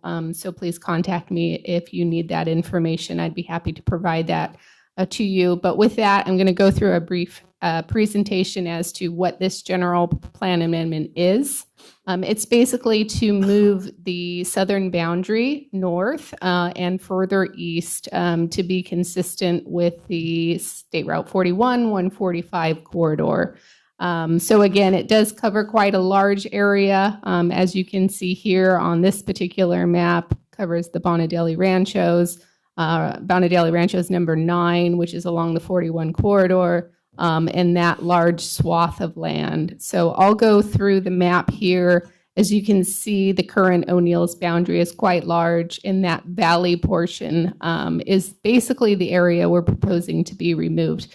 The map on the right does basically shift that line north, does also shift it north at that intersection specifically. We do already have some commercial development in that area, gas station under construction, mini storage facility. It does not propose to change any zoning. It does not propose to change any general plan designations. So all of the area, whether it's ag or residential, that will all remain the same. Again, it was adopted back in 1980, the original plan. We did amend it back in 2013 to allow for some development up north, Yosemite Springs Parkway area. And then we have this proposed modification as well. We are recommending approval of this general plan amendment and the negative declaration 2025-01. Myself and Trevor Stearns from my office are available for any questions that you might have. Thank you, Jamie. Do we have any questions or comments from the board? Supervisor McCauley. Thank you, Chair. Yeah, just a couple comments. Back in 23, I was actually at the community meetings when we first started having these discussions. And I just want to make sure the board, as well as the public's aware that these community meetings were not born from the county goals or county initiatives. This was completely community driven. So they came to me as a new county supervisor requesting that county staff meet with them to discuss the O'Neill's area plan. There we discussed a couple of the details within the plan, and in large part the folks that were in attendance in that meeting were from the O'Neill's area proper. They all agreed that the O'Neill's area plan should stay very much the same, with the one exception being the boundaries. So I think this very much does fulfill the will or the wishes of the community out there. I think it's a good thing. So haven't heard anything otherwise from community folks out in the O'Neill's area or in the valley portions of the current O'Neill's area plan. So again, just wanted to make those comments known to my colleagues here on the board. as well as for the public's benefit. So thank you. Thank you. Anyone else? Supervisor Wamhaugh. Yeah, I do think it's more fitting for the O'Neill's area plan to be more in O'Neill's than, everywhere else. So I think that this is fitting, and I was at that 23 meeting as well, and I concur with everything that Supervisor McCauley said as well, as far as how, this was born. And I think this does accomplish all of those things as well. So thank you. Thank you. This is a public hearing. I will now open the public hearing. Do we have any public comment? Do we have any online? None online. I'll close the public hearing and bring it back to the board for consideration. Move to approve. Second. We have a first and a second. Roll call vote, please. Supervisor McCauley. Yes. Supervisor Wamhaugh. Yes. Supervisor Rogers. Yes. Supervisor Poitras. Aye. Chair Gonzalez. Yes. Vote passes 5-0. Thank you. Item 9B. Community and Economic Development Department Planning Division Agricultural Preserve Farmland Security Zone Program. Hearing to adopt a proposed ordinance for the rezoning of land currently proposed for the inclusion of Agricultural Preserve Farmland Security Zone Program 2026 contracts with Madera County under the provision of the Williamson Act to Agricultural Rural Exclusive 40-acre District and Agricultural Rural Exclusive 160-acre District from Agricultural Rural Exclusive 20 District, Agricultural Residential Single Family 10 acres, and Industrial Urban Rural Light Districts. Hearing to consider adoption of a resolution establishing the 2026 Agricultural Preserves 1760, 1761, 1762, and 1763. Discussion and consideration of entering into an agricultural preserve contracts for the year 2026 and authorize the chair to sign. Discussion and consideration authorizing the filling of the notice of exemption, and the findings of these projects are determined to be exempt from the California Environmental Qualities Act pursuant to the guidelines sections 15317 and 15061B3. Thank you. And for that, we have Jamie Bax. Again, Jamie Bax, Community and Economic Development. Before you is this year's program and new applications for 2026. As mentioned, these items are exempt from CEQA. We do have a larger assortment of different applications ranging from the foothill areas down to the valley floor. This one happens to be up in the foothill area, completely surrounded by contracted lands. This preserve is also completely surrounded by contracted lands along the 49 corridor up in the Oakhurst-Ahwahnee area. This is down here on the valley floor, actually just southeast of town. We did take a good look at this one because it is nearby some industrial and it's split zoning currently, but the remainder of the parcel is proposed to be zoned to the Ag Rural Exclusive 40-acre district. And finally, this up north along Avenue 26 has multiple parcels, did not require a rezone, and is also surrounded by contracted lands. As listed on the agenda, we do have the Ag Preserve numbers and the APN numbers listed here. We did hold a Planning Commission meeting where we received a 3-0 vote in favor of the rezones moving forward. And with that, staff and I are available. Jacob Aragon is here from the planning staff, and thank you, Brian Glover from the assessor's office for helping us this year. Thank you. Thank you, Jamie. Do we have any questions or comments from the board? Supervisor Rogers.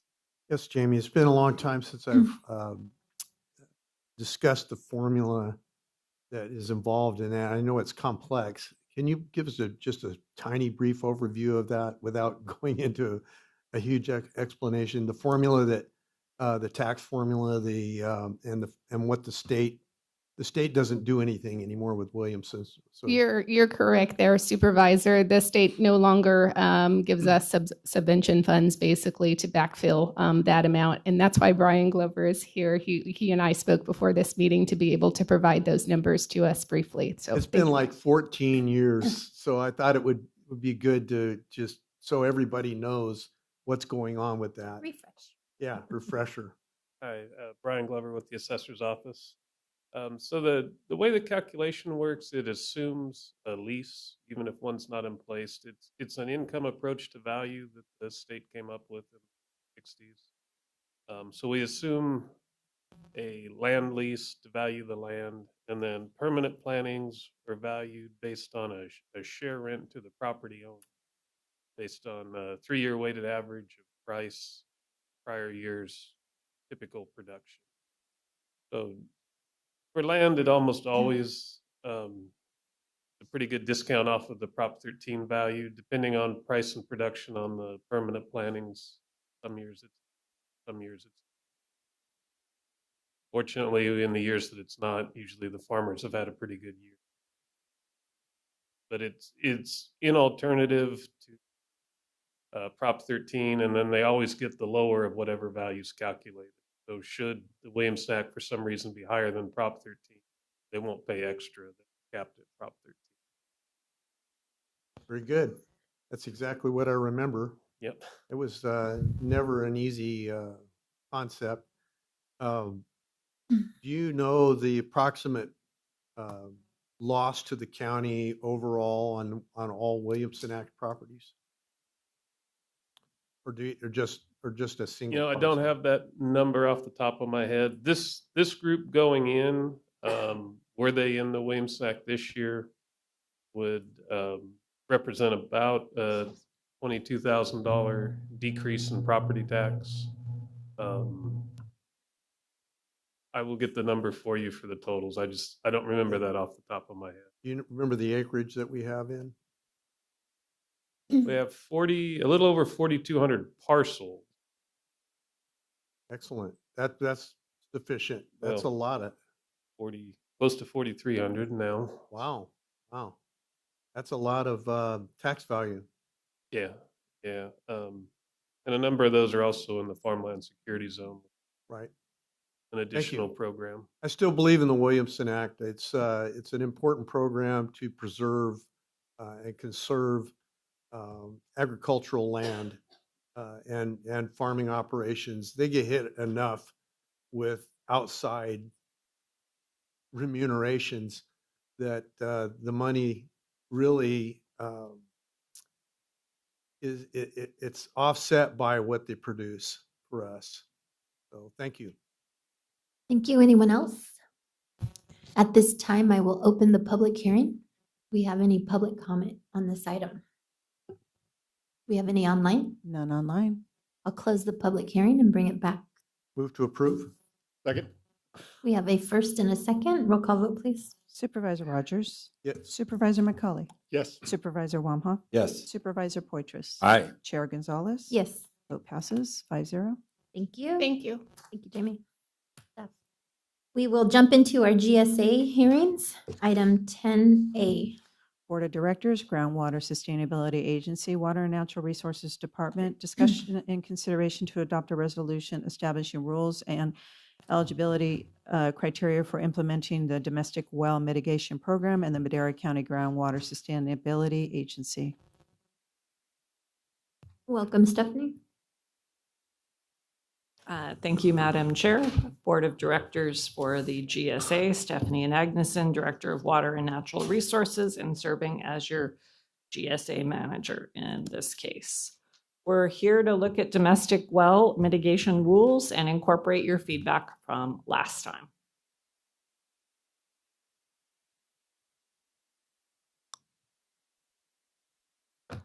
So here is a summary of the rules themselves. As you recall from last time, we will be providing up to $35,000 for dry domestic wells in the Madera Subbasin, Madera County GSA. So this is only Madera Subbasin. Chowchilla, Delta Mendota have different programs, and it's only Madera County GSA within our geographic boundaries. The well needs to be dry due to dropping groundwater levels. We do have the ability in this program to add connections to existing water systems. For example, in areas in the ranchos where there may be a system nearby, the cap would be the same amount. Based on the feedback last week, we have added a rule that the home needs to be habitable. There's building code on this as well, both local code and state code. There is an application required. The second to last bullet point on the driller being paid directly, we are working through with County Council's office in terms of what the contracts with drillers will look like. And then it's managed by an external consultant. So that's a high-level overview. We received feedback last time that we wanted more details on what wouldn't qualify. So this is a list. It would include anything to do with a pump. A pump for a typical domestic well has about a 10-year lifespan and does require some maintenance, particularly periodically. Clogged screens in the well itself would not be covered. Anything that is electrical or plumbing related or landscape related, that would not count in the program. And then we do have agencies already covering water quality, so we're trying not to duplicate that effort. That is not counted in this program.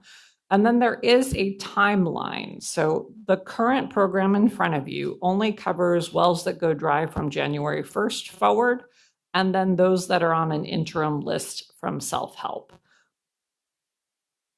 So as you know, we have done a lot of work with outreach, and I reviewed it last time, but I'll give you some high-level updates. From Chowchilla Water District, the administrator in the Chowchilla Subbasin, we heard that they used various sources if people didn't have well completion reports with the date that the well was drilled. We also heard from our nitrate management zones, both of which have money for water quality testing and potentially remediation or providing an alternative supply.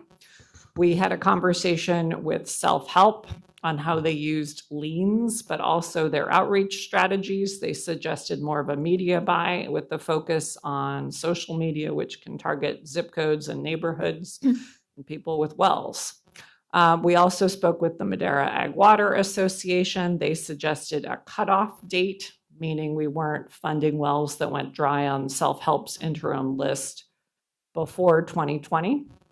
And then we also met in focus groups with two groups, one from the Ranchos and Fairmead and Friends, and we had what ended up feeling a little conflicting. The Ranchos group thought the $35,000 was enough relief and sufficient. The Fairmead group wanted more and additional funding for things like pumps. So your feedback that we heard last time seemed to center around these 4 questions. One is how to avoid people taking advantage of the program, particularly in terms of flipping. Whether or not there were some wells that were simply too old to qualify that would go dry naturally. What the range of date on the interim solutions list was. That's the self-help list where they're delivering water to people but do not have new wells. And then what the requirements were in terms of reporting and keeping the program accountable to you and the public. So the first rule is how can we avoid individuals taking advantage? And we have a couple modifications to our rules that I think will help there. The first is that in this slide, they need to own the property for at least 12 months before applying. So they're not buying, knowing it's going dry or is dry, and then immediately turning around and selling it. So I think that may settle most of the flipping concerns, but we do have a couple other modifications.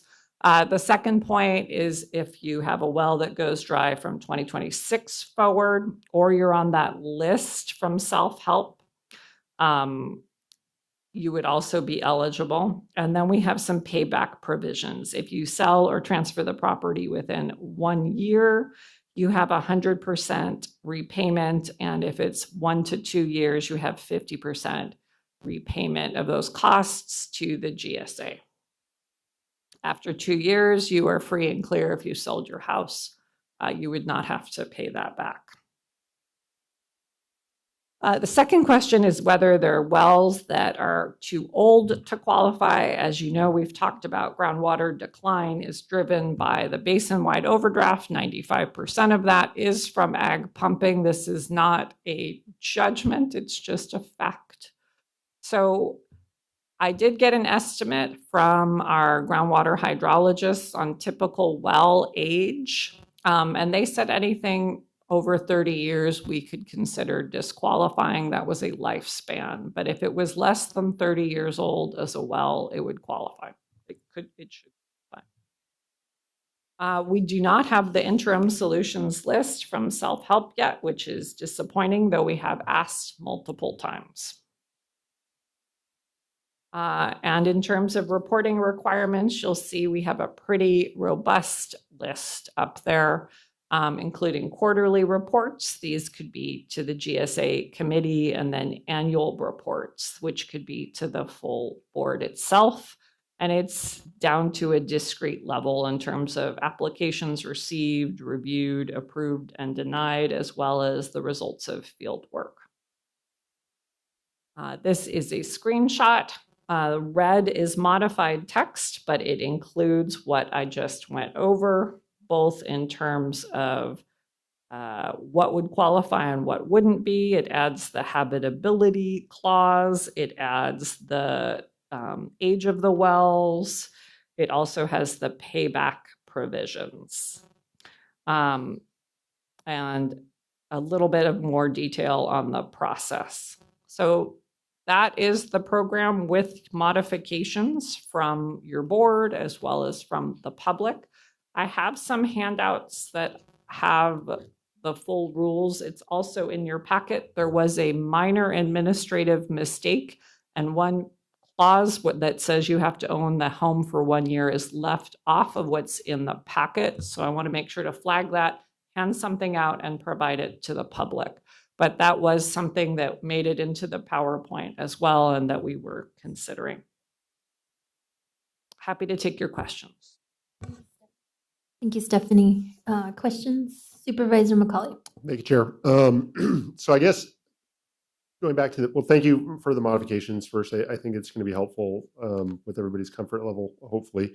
But with the interim list, so if we're looking at our list and we've got a well that went dry in, say, 2024, but that well was established in, say, 1980, would that well then not be eligible on that interim list? Well, that's right. Our Okay. rules are going to trump the list. So Okay. if it's more than 30 years. Okay, so there's going to be some vetting that needs to take place on the list that we have not been able to secure yet.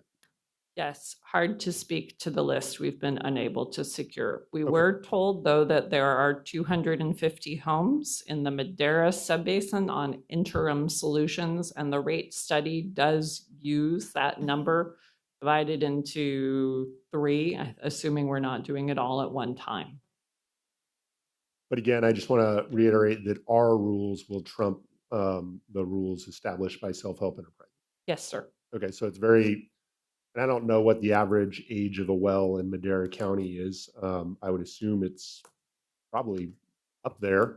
But I mean, there's a real scenario in which we get this list and perhaps, you know, a considerable percentage is not even eligible based on the rules we've crafted. I think that is possible. Okay. Thank you. Thank you. Anyone else? Do we have any public comment on this item? Come on in. I'm also going to hand out the handout. Thank you, Stephanie. Welcome, Mark. Thank you, Board, and thank you for last month, and Stephanie for the changes. I appreciate them. I probably could have a whole lot more comments on it, but I think I'll let them lie. I want to say thanks, and I do feel sorry for the people that have a 31-year-old well and their neighbors have a 29-year-old well. There could be some friction that's going to take place, so I would just add that. And then I honestly don't understand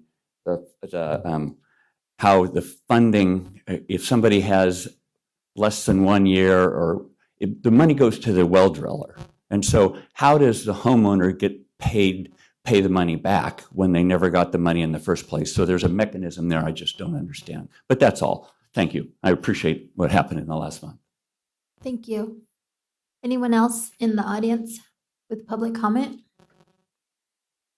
I'll go online, and I believe we have Noah Lopez. Good morning still. Thank you for the opportunity to comment. Noah Lopez with the Madera Ag Water Association. Just wanted to comment briefly. MAWA has always supported and understands the importance of implementing a domestic well mitigation program in the Madera County GSAs. And we understand that and supported a program that's compliant with SGMA. And so just wanted to make that comment. Also wanted to comment that we appreciate the important change that clarifies that the eligibility for the program would only be for wells that went dry due to declining groundwater conditions after the date of the GSP, so 2020. We think that was an important addition, and we're happy to see it. Thank you. Thank you, Noah. Anyone else? I'll close public comment. Stephanie, any final comments? Sure. The mechanism for paying back is a lien put on the property, which is the same mechanism that self-help uses. And it's all about avoiding people turning over that property quickly. Thank you. Supervisor Wonhoff. So it triggered when you're placing a lien on the property, depending on what position that lien is in, it could prevent someone from getting a equity line of credit, could prevent lots of different things from occurring. So have we thought about that and discussed what other potential consequences are going to happen with homeowners that now have a lien placed on their property and they can't use something in the second position? So that is a very real consequence of using the lien as the payback mechanism. And liens are relatively new to our department, though they are used for penalties as well. So that if the penalty is not paid directly, it goes on property taxes. And until it's paid, there is a lien on the property for that. It's in the same sort of scenario. That's kind of a scenario I haven't really thought of, and I need to kind of think about that as far as, if I'm now, would you be able to be in the third position on a lien, or are we good with that, or are we requiring to be in the second position if somebody already has an existing HELOC or some other lien placed on the home? I would have to check with county council on the positioning. Probably not live. I don't know the lien position. I can follow up back with the supervisors. However, it is a cloud on title, and so that any sale would be, to be able to monitor, as you know, any sale of property, the county wouldn't be in a position to know private business other than, again, putting a lien on the property. And so I would assume that the county also removes the lien after the 2-year period passes, therefore any sale. But usually the county has a high position in terms of lien for payback because we're a government agency. So I'm just saying if somebody already has a second and then they want to go with this program, like a second mortgage. yeah, if they already have a HELOC or something like that, or some other UCC filing. Okay, I'm confident that we would take the first pole position. But if it's already existing, you can't. If I may, Chair, I would say it's not uncommon. We have had, I think, experiences on our CDBG grant programs where we will get a request to move our lien position to a second or even perhaps a third position through that process. So they have a homeowner who's got a HELOC and we get a request to do that and bring that forth. I'm looking at our director in the back room, but we do, not super common, but from time to time we do get a request to move that lien position to allow someone to refinance or receive a HELOC through that. Yeah, I'm just thinking for the average or for your average homeowner of, I don't know what percentage have a HELOC. I think it's something like 20% of all homeowners have a HELOC. We're going to encounter someone with already, a first and a second, and now we're going to put a third, and you're going to have to be third. So in those instances. Am I off base, Banker? You got it. Yeah, absolutely. It'd have to be in third position. So I think that's a great point. And we should be there. Also, we should have like a tickler system to where it's after the 2-year mark, we release that lien. So That's right. It adds an doesn't come administrative down layer. 5 years down the road and somebody says, I can't get a second, the lien's on there, and then nobody knows, and it's an awkward process and things like that. Yeah, quite frequently, our self-help enterprises uses the same type of system quite frequently. The only reason I'm familiar with that was because that I did a lot of CDBG building back previous to my supervisoral role, and that system is used quite regularly. I think all the time. All the time. There's a lien on those properties. And there are always requests to move the position and what have you, and that always seems to work fluidly. So I think examining that role from the CDBG standpoint with self-help enterprises will give you the answers to what you're asking there. One other question regarding those properties that are in a trust or in some other type of corporate entity, such as the LLC or S Corp. Any issues with those in this program? I don't think there's any issues. Lots of homes are held that way. Anyone else? Okay, I believe I already called for public comment, so what is the pleasure of the board? Move for approval? Second. We have a first and a second. Roll call vote, please. Supervisor Portress, Aye. Supervisor Rogers, Yes. Supervisor Wamhaugh, Yes. Supervisor McCauley, Yes. excuse me, directors. Director Gonzalez, Yes, vote passes 5-0. thank you. Thank you, Stephanie. Item 10B. Sorry. Board of Directors, Groundwater Sustainability Agency, Water and Natural Resources Department, discussion and consideration of entering into an agreement with Hydrosat in the amount not to exceed $493,020 to perform remote sensing services for a term ending December 31st, 2028, and authorize the chair to sign. Thank you, Stephanie. Thank you, Stephanie and Agneson, Director of Water and Natural Resources, serving as your GSA manager. So as you know, we have heard from growers that are looking for ways to save costs, and we've heard that repeatedly at the GSA committee meeting. We're also the only GSA on allocations with multiple satellite measurement methods. So potentially, there is some cost savings in shifting to one method.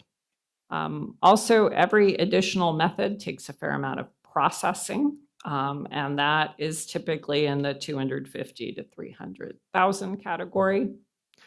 So we have been in a very long process to get to this point. And a lot of our results depend on a questionnaire that we gave to growers. So I wanted to speak a little bit to that before showing you a timeline. Essentially, a questionnaire is a survey that gives you a snapshot of opinion at that time. And it gives you the ability to go beyond the people who are showing up to public meetings and get people who maybe can't make a meeting, who are busy at work or the time doesn't work, but it gives them an opportunity to provide feedback. So that's why a lot of our work here involves surveys or questionnaires, because it's a good way to get a snapshot of opinion.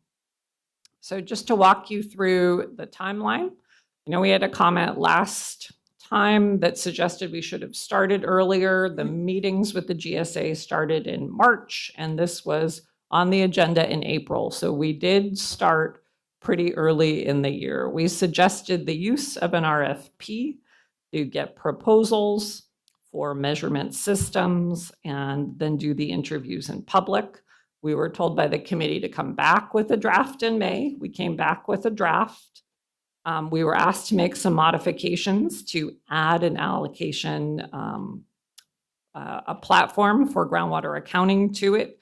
We did that as well. Then issued the RFP. It went out both to our own lists. It was also in a water rights article, which always drums up more interest. In June, our RFP was public. We did a Q&A with the vendors. And then we had public presentations in July. So again, a pretty robust public process for choosing a vendor. We had this questionnaire that I mentioned. We tallied results in August and then came to you with the staff recommendation based on the grower questionnaire in September. And then just did quick updates in October and November where it was heard by your committee again. So the idea is that we have contracts that are ending. We're trying to get a new contract or contracts in place by January 1, and this is, of course, our last meeting of the year. Here are the results of the questionnaire. First question, do you support the county GSA? First question, what's your preferred satellite measurement method? And this is where Director Poitras pointed out we had a lot of write-ins for meters. So we heard you, meters are always an option. But you did have more than half, or 2 to 1, voicing support for hydrosat. And this was from about 35,000 acres, or about 50 farms. Second question, do you support the county GSA funding more than one satellite measurement method? And you can see definitely more than half people are seeing that they only want one method. Hopefully, they are also considering the possibility that it's not the method that they have chosen in question 1, but I think people are sophisticated enough to think through that. And then the third question is asking about groundwater accounting platforms, and you'll see that 3 of those options have large chunks, and we chose to have additional interviews with them. And then there's one option that was none, which is also sizable. Just wanted to give you a little financial breakdown at what the one satellite method looks like. And I'm just being super explicit. It also includes meters. Meters are still here. No one's taking them away. So the contract in front of you today is this 3 years of hydrosat that's at $493,000, including support for that and support for meters. There is considerable staff support. So you can see that 1 year cost for measurement comes out around $444,000. And then looking at 3 years, you're looking at $1.3 million. So then just for comparison's sakes, we'll look at the 2 satellite measurement methods, again, adding the hard cost of the product themselves, and then adding the support that we have for consultant that helps with the processing of the data. And you have much bigger numbers. You're ending at your 1 year cost at $712,000 and your 3 year cost at over $2 million. So I'll just go back to the previous slide. $444,000 or $1.3 million compared to $712,000 or more than $2 million.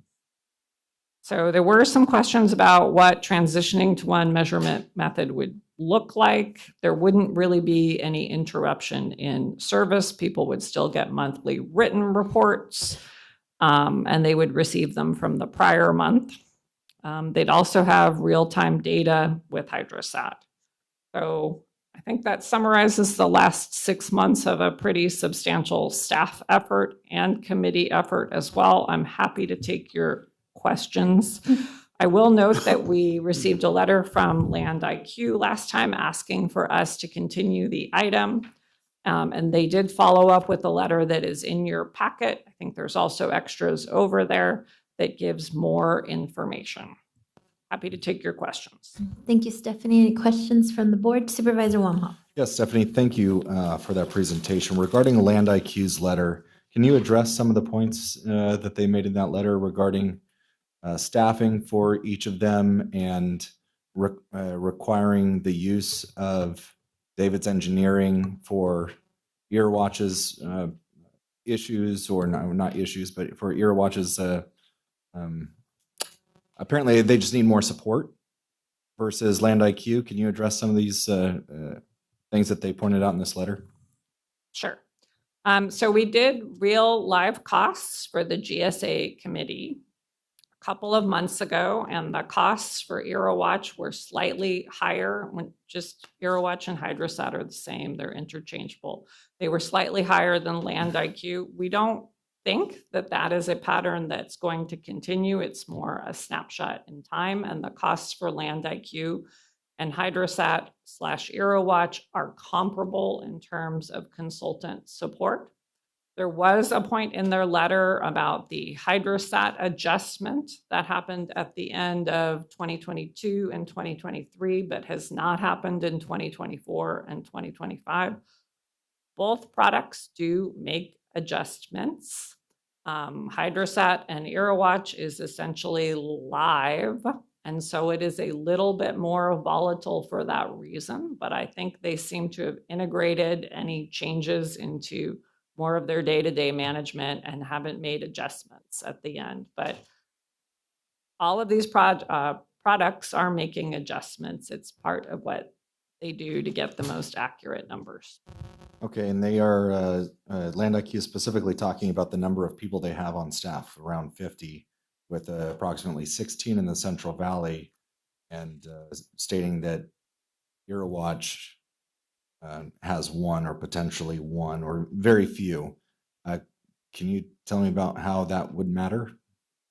Sure. I think essentially Land IQ is used for those who are measuring water use in the valley more than Hydrosat or Land IQ, or sorry, Hydrosat or EraWatch, which is used more internationally. So that is why there is a difference in staffing. But does that have any material effect on accurate measurement data, on data accuracy? It should not. Does it? Well, I don't think it does. Okay. Because when they're talking about staffing in here, it doesn't necessarily say or outline how that has or may have a material impact, other than remote location of technical support. But because it's a pretty in-depth letter regarding those things, and I'm trying to give them a fair shake as far as outlining, materially how they are different. Well, staff did a review of the responses to the RFP and found that they seem very similar, though they have different approaches, different staffing levels, different locations. But again, one is used more internationally and one is used locally. And what staff has tried to do is be neutral to the process, because we do not care what measurement method is used. We would like the growers to feel like they're being measured accurately. What they're doing is really hard. And so that is where we landed with the committee with doing a questionnaire. Let's just ask the growers rather than what's a more typical county or public agency process, which is to come with a staff recommendation from internal meetings. And Land IQ boasts ground truthing stations, have 8 in Madera GSA, and EraWatch has 0. Can you tell me about how that has or does not have a material effect? Sure. I think that is one way the products are different in terms of their methodologies, so I'm not sure that has different results in the end. There are ground truthing stations, meaning weather stations, that are used for very local data with Land IQ. Got it. And on their deliverables, they say not in addition to ET, they have precipitation, crop type, field boundaries, one-on-one grower support, outreach activities. Are these things that EraWatch does not have at all? Well, both vendors have provided outreach and done workshops with us to educate people about the project, their product. With land boundaries, we have our own crop type that is useful, although at this point, we also have our own data set from field work of what is grown where. Got it. I don't have any other questions. Thank you. Thank you. Anyone else? Supervisor Rogers. Yes, both methods are scientific and utilize data achieved by their scientific method to render the achieved results. And we found them both to be accurate. So there's really very little difference in except cost. There is some cost difference, but I mean, this is where we land at letting the growers choose. Right. And we found it to be kind of almost 50-50 and Well, in the questionnaire, it was 2-1 in favor of hydrosat. yeah. Okay. I think it's more like if you were currently on hydrosat, you favored hydrosat. If you are currently on Land IQ, you favored Land IQ. Is that more of an accurate representation? Just because that's kind of So what we you're did used to? actually go and dig into the data to see who was voting for their own method, which intuitively makes some sense.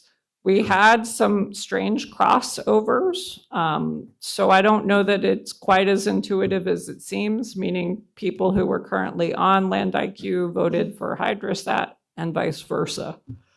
So I'm perhaps suggesting grower interest in experimenting with measurement method. So based on that, did we have more people who were using one and jumped to the other as far as recommendation based on their user experience? And what was that correlation?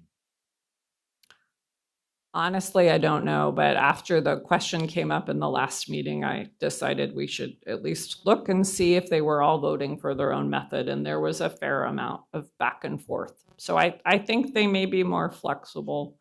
I mean, certainly what you come back to on the survey is, and what the GSA committee has been hearing is they want to look at ways of saving money. So when the survey was done, were the costs delivered to during the survey? For the potential costs? The costs were available. We made everything available. Proposals, which would have included the costs as well as the recording of the meeting. Okay. All right. Well, all things being considered, my mind goes to expense, and that's where I'm at. So.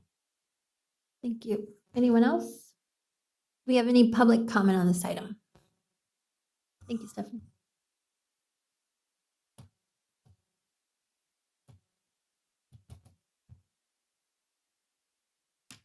Mark Peters, thank you again. And I do, Stephanie, I appreciate it. I agree with virtually everything Stephanie said, although I might try and lead you to a different final conclusion.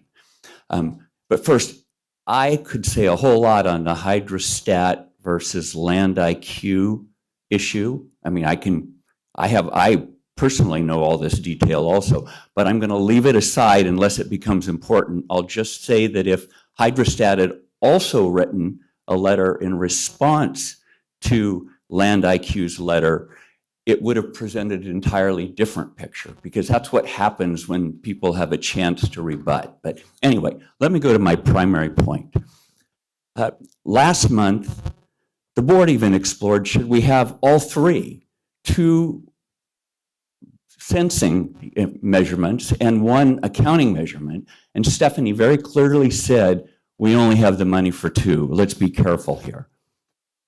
I'm going to suggest that we might only want to do 1. And you're not voting on Land IQ or an accounting method today, but you might want to consider only doing hydrostat and not Land IQ and not accounting, and giving those dollars that are excess in the budget back to growers. And Stephanie put up some numbers. If you were to translate it, it's really about, if you only do 1, it's really about a $3 per acre savings. So that's, so, and so a grower, if you only did one, I would suggest a grower would be mighty happy if you took the annual fee down from $26 an acre to $23 an acre. And that's my key point here, is we have to give that an opportunity. You don't have to decide that today, by the way, but it would sure feel good as a grower to hear the Board of Supervisors thinking along those lines. And then when you leave, you're going to say, well, maybe we could do a survey. And you absolutely can do a survey on this. And there's 3 questions if you want to have them. Question number 1, do you want hydrostat and land IQ and pay $26 an acre?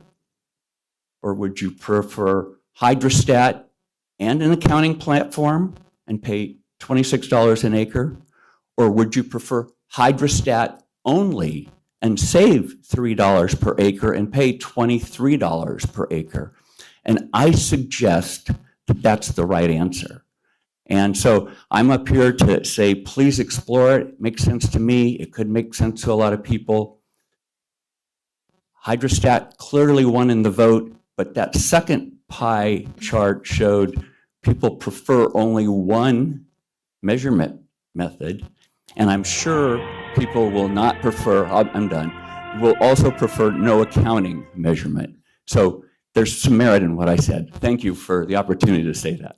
Thank you, Mark. Thank you. Hey, state your name. Sure. Joel Kimmelshoe with Land IQ. Chair Gonzalez, Board of Supervisors, appreciate the opportunity to talk to you today. I think all of you are aware that we do a lot of this work south of here, and that's where I'm headed next to meet with some of our clients down there. One of the things that we've been able to achieve is what I think is very important when we're talking about growers' water supply, and that is trust in the work that we do. And a lot of people talk to us about how accurate are you and how do you validate your results and those types of things. And I say kind of one of the most important validation mechanisms that we use is that grower trust.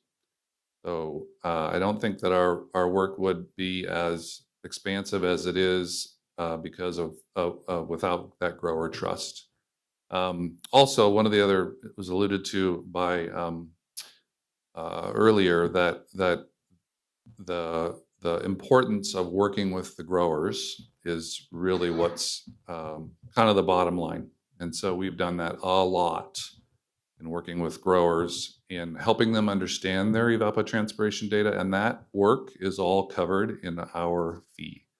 So in most all other GSAs that we work in, about 40 of them, it's fairly uncommon to have support entities supporting the work that we do, because we consider that work our responsibility. It's our information, it's our data, and trust me, we are held to great scrutiny in many places in critically overdrafted groundwater basins elsewhere. So I appreciate the time to address those comments, and if you have any further questions for me, I'm happy to answer those. I also appreciate you considering our additional letter. Thank you. Thank you, Mr. Kimmelshoe. Anyone else? I believe we have some comments online. We'll start with Jesse Johnson. Hi, good afternoon. Again, my name is Jessica Johnson. I'm commenting on behalf of Clayton Water District. The district submitted a comment letter yesterday, but we just wanted to provide a short statement on the record for this item. To the extent that it's a choice between the two groundwater measurement methods or a groundwater accounting platform, the district would support the contract with Hydrosat because it promotes the efficient use of taxpayer money.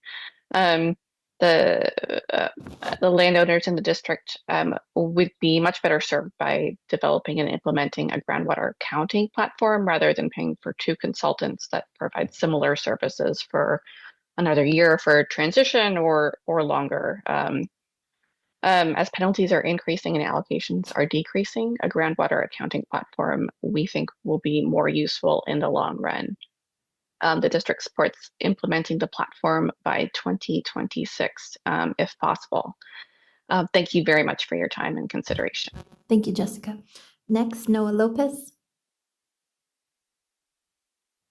Good afternoon now. Noah Lopez, Madera Ag Water Association. MAWA has offered numerous comments on this issue of remote sensing, particularly in the last year as we've looked at redoing the measurement system in Madera. These have included the impact of getting rid of Land IQ, where the actual usage is split closer to 50-50 between Land IQ and EraWatch currently. The question around the need for this additional $100,000 of support services for EraWatch, and the interpretation of the survey that keeps being referenced, where the data seems to be, there's questions on what it actually means. It seems that most of these comments and suggestions have kind of been rejected or fallen to the wayside, and so we have no other comments other than those made earlier. Thank you. Thank you, Noah. Next, we have Devin Aviles. Good afternoon, Chair Gonzalez and board. Thank you for your time and let me comment. I just want to reiterate what Mark Peters said. I, or the growers that we represent, do not use either one of the remote sensing options. So I want to repeat what Mark Peters said. I think if you're only going to choose one method, then that should carry with it a reduction in the fee. So I would support that wholeheartedly, and I hope that is something you consider. Also, since it was mentioned about the accounting platform, one thing I want to note is it is my understanding that in the future, and I'm not saying that for 2026, but I do think this is something that has to be considered moving forward. It is my understanding that an accounting platform will reduce the amount of consulting time that is needed. So I think that if that is incorrect, then Stephanie can correct me, but that is something I think that we all have to remember about the accounting platform besides other things that it can help with. Thank you for the time. Thank you, Devin. Anyone else? Okay, I will close public comment, bring it back to the board. I'm going to move to approve that the item with direction to staff to consider the reduction in fee. Okay, thank you. I second that. We have a first and a second. Roll call vote, please. Director Rogers? Yes. Director Wamhoff? Yes. Director Poitras? Aye. Director McCully? Yes. Director Gonzalez? Yes. Vote passes 5-0. Thank you. Thank you, Stephanie.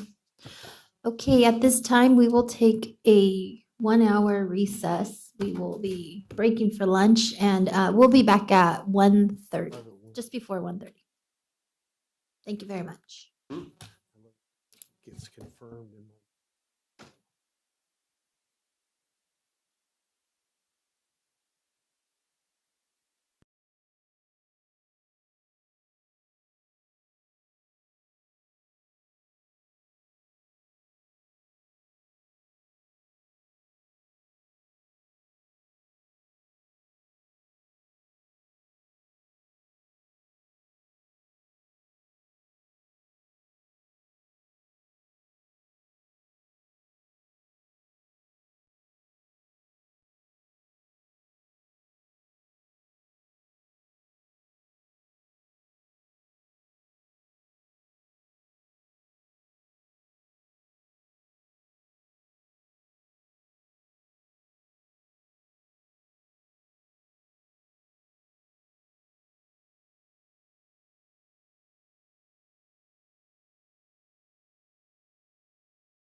Test, test, test.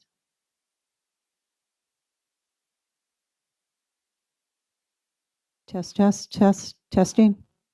Oh, test, test, testing. 1, 2, 3, 4, 5, 6.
Recording in progress. County Council, do we have any reportable actions out of closed session for the public authority meeting? Madam Chair, there's no reportable action. Thank you. Thank you. At this time, we will go resume closed session for our earlier items. So we'll be right back.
Okay, thank you. County Council, do we have any reportable actions out of closed session? Madam Chair, there's no reportable action from closed session. Thank Thank you. you very much. We will move on to item 8C.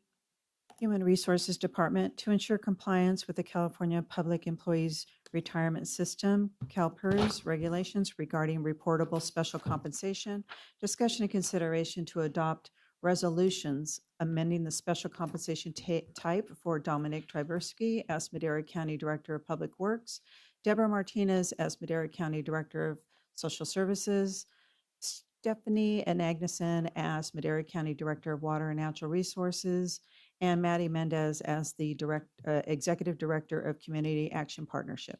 Thank you. Yes, good morning or good afternoon, Chair and members of the board. Sabrina Mendez, Department of Human Resources.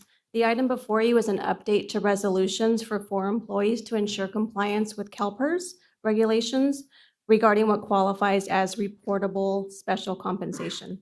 These updates are strictly an administrative change and do not result in a salary increase. It is simply a change in how the pay is identified. For the Directors of Public Works, Social Services, and Water and Natural Resources, the incentive compensation had previously been classified as longevity pay.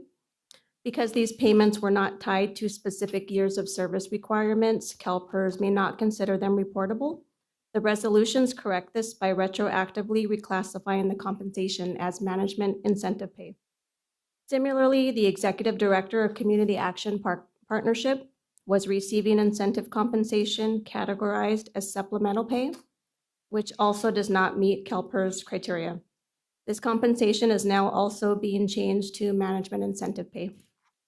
The adjustments ensure that all 4 employees' incentive compensation meets CalPERS standards and can be properly reported with no negative impact to them. And I'm available for any questions. Thank you, Sabrina. Any questions or comments from the board? Chair, I'd move for approval. Second. Do we have any public comment on this item? None online. We have a first and a second. Roll call vote, please. Supervisor McCauley? Yes. Supervisor Rogers? Yes. Supervisor Wamhaugh? Yes. Supervisor Poitras? Aye. Chair Gonzalez? Yes. Vote passes 5-0. Thank you. Item 8D. Thank you.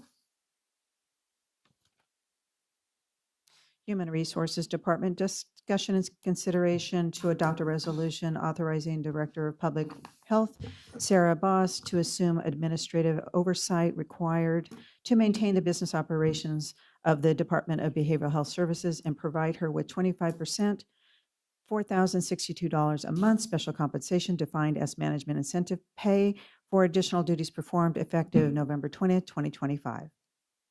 Good afternoon, Shanika Dixon, Director of Human Resources. This item before you for consideration to adopt a resolution authorizing the Director of Public Health, Sarah BOS, to assume administrative oversight required to maintain business operations of the Department of Behavioral Health.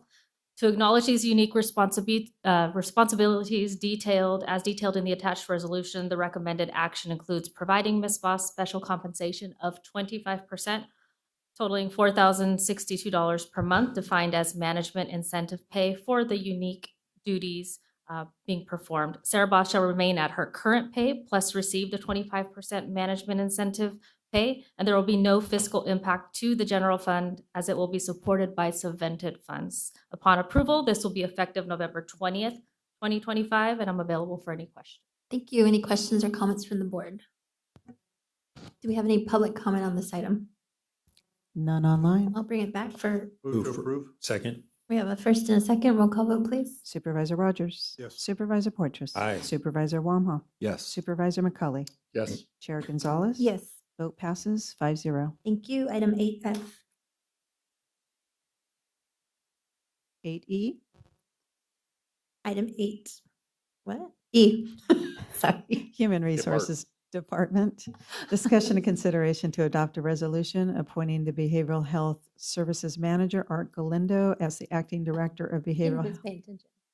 Behavioral Health Services and provide him with 15%, $1,538.93 a month special compensation defined as the management incentive pay for additional duties performed effective November 20th, 2025. All right. Similar to the previous item, this item is before you for consideration to adopt a resolution appointing Behavioral Health Services Manager Arthur Galindo to Acting Director of Behavioral Health Services, and to acknowledge these unique responsibilities as detailed in the attached resolution. The recommended action includes providing him with special compensation of 15%, $1,538.93 per month, defined as management incentive pay for the additional unique duties being performed. Mr. Galindo shall remain at his current pay rate plus receive that 15% management incentive pay. Again, there will be no fiscal impact to the general fund, similar to the last item, as it will be supported by subvented funds.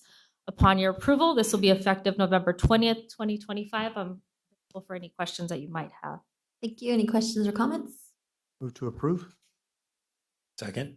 Do we have any public comment on this item? None online. We have a first and a second. Call for the vote, please. Supervisor Rogers. Yes. Supervisor Poitras. Aye. Supervisor Wamhaugh. Yes. Supervisor McCully. Yes. Chair Gonzalez. Yes. Vote passes 5-0. Item 8F.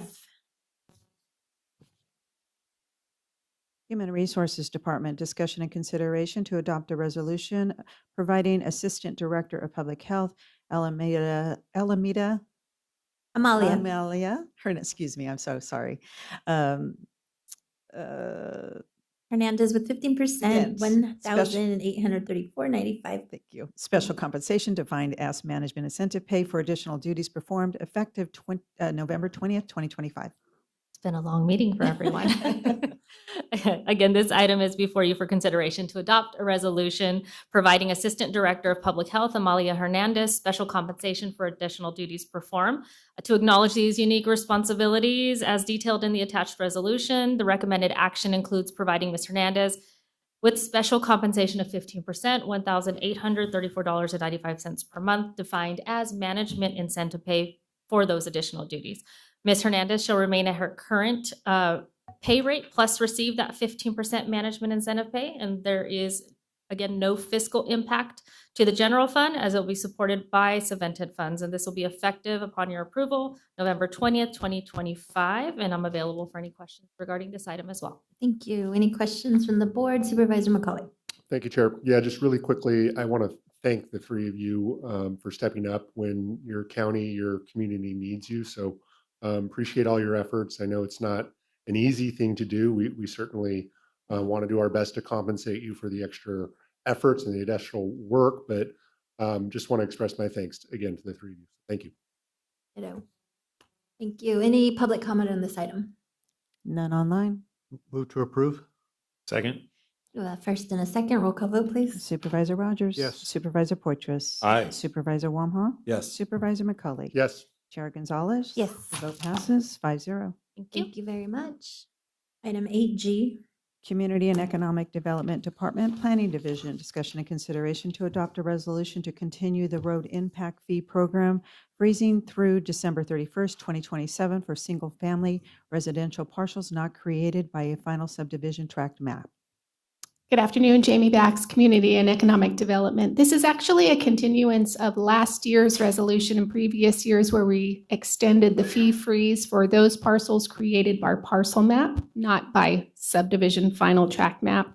On average, we've only had about 30 parcels come in for single-family dwellings over the last couple of years that would fall under that previous 2023 fee. The rest would fall under the full fee that went into effect in 2025. So with that, I'm available for any questions.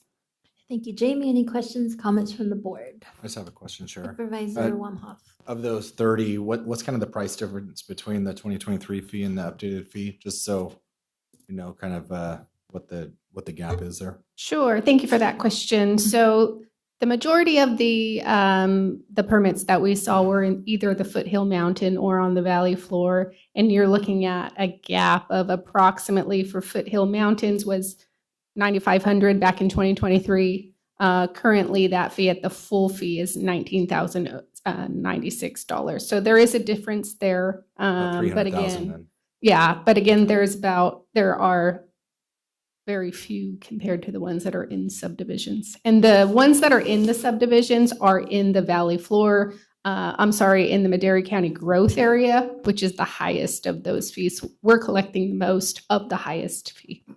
Got it. Yeah, I just wanted to clarify overall what that difference was. Sure. So, about 300,000. Anyone else? We have any public comment on this item?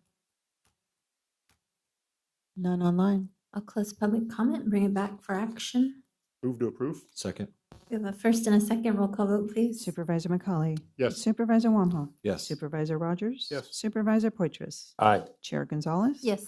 Vote passes 5-0. Thank you. Item 8H. Community and Economic Development Department Planning Division, discussion and consideration to amend Chapter 14.04 to Title 14 of the Madera County Code relating to the Uniform Building Codes, waive the first reading and set the second reading for January 13th, 2026. Thank you. So this is a little bit of a cleanup item. I also have Will Van Ryn here with me, Chief Building Official. Code is changing. Every 3 years it changes. This time around, it's not as extreme of a change as it was the last time. Biggest changes are master plans. They right now have a 10-year lifespan that's going to expire. All of the builders are aware of this, so they know to get their applications in before the end of the year to be able to fall under that 10-year timeline to keep their master plans good. One of the other bigger items was GFIs being required for AC systems now. But we're going to be following the building code as it is. Previous years, we had adopted a code update. This simply goes along with any code update that's going to be updated every 3 years. We'll simply be in compliance with those code changes. So with that, we're available for any questions you might have. Thank you, Jamie. Any questions or comments from the board? Supervisor Rogers. I don't know if this is directly related or not, but there was a point at which when we were inspecting footings before pour, that they were requiring visqueen to be wrapped around the footings and up into the what used to be just covering the floor area and not the footings. But now I was told it was wrapped. I haven't had to do that because I haven't built a house in the county since that change. Are they still doing that? And if so, why are they doing that? Good question. Thank you for that. I'm glad I brought my expert Will with Yeah. me so he can answer that Well, question. he's great. I'll tell you, I call him regularly. That was started out as an interpretation issue. Okay. What we landed on is you just have to come to the bottom of the footing and go back up. I like that. Takes your resistance away from the Good. from the earth. Good. So. Very good. I think that's the right call. Thank you. All right. I make a motion to waive the first reading, set the second reading January 13th, 2026. Second. We have a first and a second, but I'll call for public comment first. None online. We have a first and a second. Roll call vote. Supervisor Wamhaugh. Yes. Supervisor McCauley. Yes. Supervisor Rogers. Yes. Supervisor Poitras. Aye. Chair Gonzalez. Yes. Vote passes 5-0. Thank you. Thank Item you. 8I. Thank you, Jamie. County Administration Department, Impact Assessment Study presentation by Pioneer Community Energy on the findings of the Impact Assessment Study, introduction of an ordinance adding Chapter 14.60 to Title 14 of the County Municipal Code relating to the public utilities, waive the first reading and set the second reading for January 6, 2026. Discussion and consideration to adopt a resolution requesting the membership of Pioneer Community Energy and approving the amended and restated joint exercise of power agreement for Pioneer Community Energy. Good afternoon, Chair, members of the board. Joe Begay, County Administrative Office. I'm introducing to you today the CEO of Pioneer Community Energy, Don Eckert, and the Director of Communications of Pioneer Community Energy, Gina Stasi Vanacore, to provide a presentation to go over the findings of the impact assessment study for the feasibility of Madera County joining Pioneer Community Energy CCA. If your board recalls, they did a presentation to the board on September 23rd of this year. And in that discussion, the go-ahead was given to conduct the impact assessment study. And with that, I will turn it over to Don. Thank you. Happy holidays, Madam Chair and fellow board members. Thanks for having us today. So as we mentioned, we've talked before. What we're looking for today, and again, just to go back to the big picture here, it's about choice for your citizens, taking control of your energy future, and hopefully save a little bit on utility bills process. So what we're looking for today is just the permission to, at the end of this month, submit an application to the CPUC, Public Utilities Commission, to include Madera County joining Pioneer with service in October 2027. But that's all we're doing today. We will be back in May to talk about one last check before we start procuring power, which is that's when there's actual money on the table. So at this point, this is really a low risk ask today, is that we're just looking to file the implementation plan. And then again, we'll be back in May. To cover a brief presentation of the process, my esteemed colleague Gina Stasi-Thanacore will go through a brief presentation with you. Back for questions. Thanks.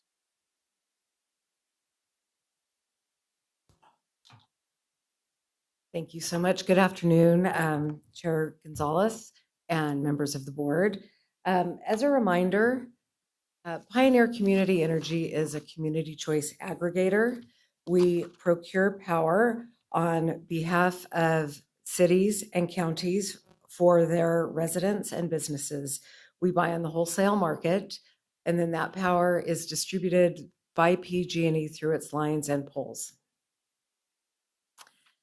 A little bit about the background on this expansion. Pioneer became acquainted with Madera County during the summer when we attended an Economic Development Council meeting, and that led to a series of discussions. We presented in September to this board some background on the steps that would be required should the county want to join Pioneer. And one of the foundational steps for expansion is conducting an impact assessment study, which gauges the financial feasibility of joining Pioneer and helps us determine the electric load that would be required for us. Again, one of the goals of the assessment is to make sure that joining Pioneer makes sense for both parties. That assessment, the board did approve the impact assessment study. It was conducted in October. Preliminary findings were shared with our board, and then our board issued a 30-day notice of a vote to amend the JPA to include Madera County should it decide to join Pioneer. A little bit more about timeline before we get into the results of the study.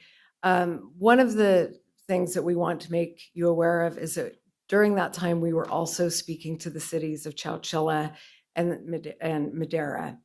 And during that process, both cities determined that they were not ready to join Pioneer at this time. One of them indicated that they would like to RFP for the CCA and also RFP for the firm that conducted the study. The other felt that they had some time constraints. For Madera, should the county want to move forward, we will review the findings with you today and answer any questions that you have. And then it is required that the county adopt an ordinance and approve a resolution. This is part of the administrative process required by the CPUC. We would then file an amended implementation plan requesting the expansion in December. And what is really important to emphasize is that approving the ordinance does not bind the county to joining Pioneer. Again, it is just part of the process. We would come back in spring after we get a decision from the CPUC, and at that point, the county would make a final decision on whether or not they would like to join Pioneer. In addition to the study, and again, this is just a reminder of some of the things that we talked about, is why we felt Madera County would be a good partner for Pioneer. Not only does it need to make financial sense, our board is really interested in making sure that only like-minded counties join Pioneer. We do prioritize ratepayer savings, biomass, and economic development and community reinvestment. For those reasons, we felt Madera County was very well aligned with Pioneer's priorities. The other thing is our governing board structure. Pioneer's board is comprised of members from each of the jurisdictions. And so a member of this board would join our board. We have one member, one vote. We have no weighted voting. So again, that's where fit really does become important. So getting into the results of the study, just for background, it was conducted by Pacific Energy Advisors. They are a very well-respected firm in the industry and highly experienced in conducting such studies. They used 24 months of data, which allows for a very accurate assessment of what the load would be. They examined many different scenarios, current and anticipated costs, and then other potential impacts. And again, the study was completed and shared with our board, and we are very pleased to share the results with you today. One thing I would like to do is thank and acknowledge county staff for helping us get the data that was needed to conduct the study. So this slide talks about the load requirements. Madera currently has roughly 37,000 electric customers. Residential, commercial, agriculture, what is not indicated but is a very small number, are the number of streetlights in the county, representing 361 megawatt hours, 90 megawatts during peak time. From this, we know that Pioneer can procure the needed power should the county want to join us. It does represent about a 9% increase to our current portfolio.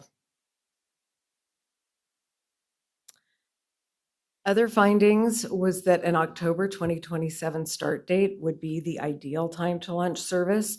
That allows for the mandated 1 year after the CPC approves joining, and then it allows Pioneer time to purchase the power on behalf of the county, and it also allows us time to engage with the county staff and other stakeholders to do a public education and outreach campaign. One of the things that we would do is work in partnership with the county to make sure customers know exactly what's going on. This does assume a 90% customer participation rate. Again, for those customers that do not want to join Pioneer, they can opt out. It takes about 30 seconds. It's very easy to do. It can be done right on the homepage of our website. And the study was very conservative and assumed rates that were roughly 25% less than what our current rates are. In terms of fiscal impact, one of the things we shared with you is that our board is very firm in its belief that the current customers should not subsidize expansion, although it does want to offer the same level of benefits and service to each of its new communities. This slide looks at the economics of it and does show that it is possible to have Madera County join Pioneer, and the impact would be positive. Again, we talked about the timing for who Pioneer, for this launch. Pioneer currently serves Placer and El Dorado counties, as well as the cities of Grass Valley and Nevada City. Earlier this year, the CPUC did approve the addition of 5 additional counties. Those would be Butte, Sutter, Glenn, Nevada, and Tuolumne, as well as the cities of Oroville, Chico, Yuba City, Live Oak, Orland, Willows, Sonora, and the very resilient town of Paradise. We would include the county of Madera in the October 2027 expansion along with all of those. And then working simultaneously in this phase of expansion, we're working with the county of Colusa, the city of Colusa, and the city of Williams, who we anticipate will be launching in October 2027. So I know that we have presented a lot of information here today. The key takeaways is that expansion is feasible with an October 2027 launch. If the county should choose to do so, you would join 13 other territories in that cycle. The fiscal impacts are positive, and we could create a win-win situation. And then, as always, there is always volatility in the energy markets, and things always change. So with that, I'm happy to answer any questions, and I invite Dawn to join me back. Thank you so much. Thank you. Do we have any, you ready for questions? Nothing else. Do we have any questions or comments from the board? I got some comments. Supervisor McCullough. It is a lot of information. It's a ton of information, actually. It's so much information that when you guys were here in September, I requested that we get together sometime between now and this meeting. So that way we could review that information, we could ask questions. But that didn't happen. So I'm kind of disappointed that we're having this conversation on the dais now, because it would have been nice to have a conversation so I could better understand, what it is we're getting into. I expressed some concern at that time that, yes, we could find some marginal savings early on, but what does it look like 4 or 5 years down the line? Like, what's our exit strategy if this doesn't work for us? I didn't really get much of an answer at that point in time, and I think it's because that process is very cumbersome. It's very difficult once you're in a CCA to get yourself out. So I'm just going to express, I guess, some concern to the rest of my board around getting into something that we really have limited information around, that we're kind of being pushed to do a little quicker than we're typically comfortable in moving forward with some things like this. And then lastly, I just want to let the rest of the board know that, we've got some nice efforts going on through our S2J2 initiative here in the Valley, working with our 4 counties as well as the state on some energy initiatives here in the Central Valley. And I'm not sure where that'll culminate. I'm not sure what that's going to look like in 2 years. But my inclination is that, there may be another CCA that's formed here in the Valley. And I don't know if that's going to be a better option than Pioneer. Perhaps when we look backwards 3 years from now, we might say, we wish we joined Pioneer. But at this point in time, I don't have enough information to feel comfortable moving forward. And I mean, frankly, I don't appreciate, I guess, the strong arm with folks coming in here telling us we got to move quickly, not providing us with the information that we requested. I mean, proprietary information on a study that we paid for. That's bothersome for me as well. So I think I've said enough. Obviously, I'm a no. Thank you. Supervisor Wamhoff. Yeah, so back when we authorized the study in September, thought we were gonna, how much are we saving? Where's the number? Where's the data? Yeah, so right now, what the study is assuming is right now our rates on average are 10% for generation rate. But where is it? So what the study is assuming is it's 25% below what our current rates are. So that's, we don't have that number right now, but I could certainly email.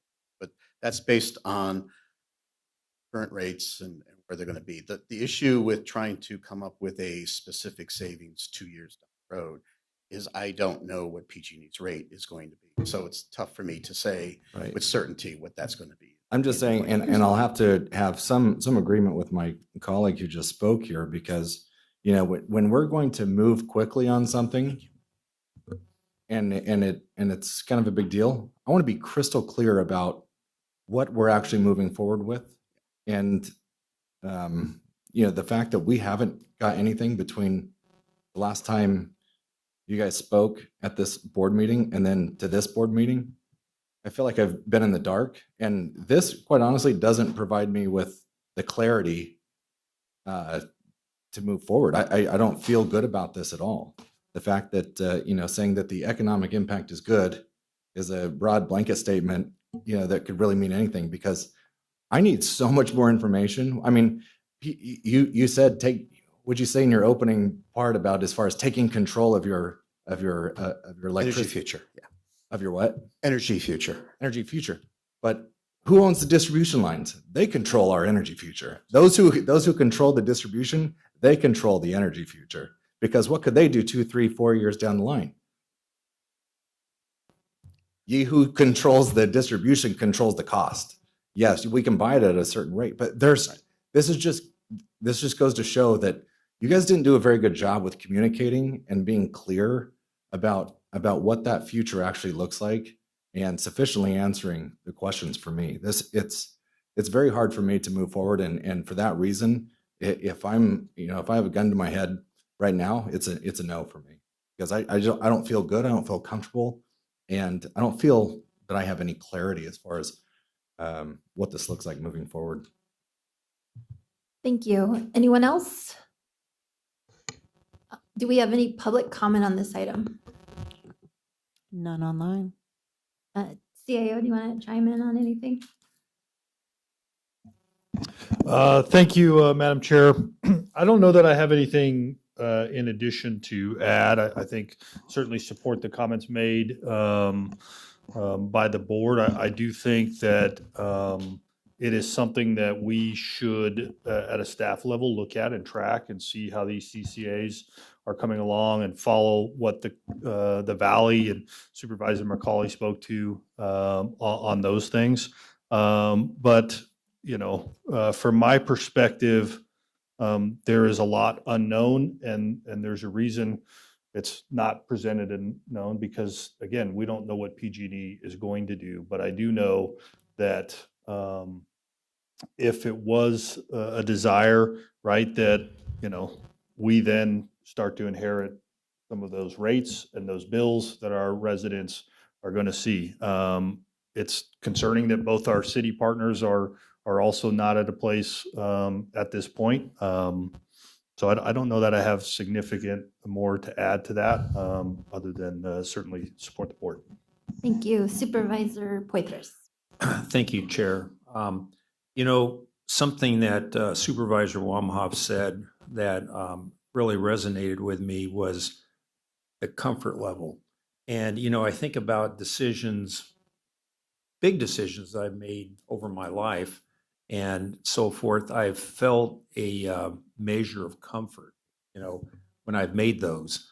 And what gave me that measure of comfort, I don't know what it is, just maybe knowing things or whatever, or information. But there are also times that I've learned that if I'm not comfortable with something or don't know enough, and it's a big step, it's time to kind of back off a little bit and get some more information to get me to that level of comfort. So anyway, I appreciate those comments because it again, that really resonated with me. And so, and I'm at that position right now. Whatever it is, I just don't feel good. And I'm my wife will tell you that I make decisions quickly, and when I know something, boom, it's good. But in this case, I'm not there yet. Yeah, I would just like to add, this is not a merger, it's not an acquisition, it's a partnership, and you have to feel comfortable with it as we move forward. And I just want to also address the comment about strong arming. There's no strong arming here. The schedule, the rules are set by the CPUC as far as being able to move forward. And the reason we were here before the end of the year is just because there's that year wait before we can launch service. So that's the only reason for that. And I couldn't agree more. If you're not comfortable with it, wait until you're ready. Thank you. Supervisor Rogers. Yeah, when my son came to me not too long ago and he said, Dad, I want to buy a car. And I said, well, tell me about it. And he said, well, the guy says it got to go quick. It's the last one of its kind. That you've got to, if you really want it, you got to pull the trigger. And my advice to him was never buy the car quick. Know all the information, and make an informed decision. So I think that's where this board is. Making an informed decision is really important. Knowing what the ramifications are of entering into this agreement would be critical. I think my colleagues spoke that very well. So in time, I'd love to save money for the constituents of this county if that can be proved and the benefits are there. I'm sure the board will move in that direction because that's what we want to do. We just did that for our farmers in a little package that we put together. You probably heard that. That's where we're at. We want to save them money, but we also want to know what the circumstances are surrounding that and what ramifications. Thank you. Yeah, thank you. Okay. I believe I already asked for public comment. So None online. The county council, does this fail for, I'm assuming there's no motion, so does this item fail for a lack of a motion? Correct, Chair. Okay, thank you very much for the Thank you. presentation. Appreciate your time. Thank you. We will move on to item 8J. Public Works Department Engineering Services Division, discussion and consideration to adopt an ordinance amending Chapter 9.58 of Title 9 of the Madera County Code related to general noise regulation. Good afternoon, members of the board, Madam Chair. Dominic Tyberski, Madera County Public Works Director. Before you this afternoon to reintroduce an ordinance amending Section 9.58.020.g of Title 9 of the Madera County Code relating to general noise regulations. The department presented and requested the waiving of the first reading on November 18th of this year. And today is the second reading, which is also requested to be waived.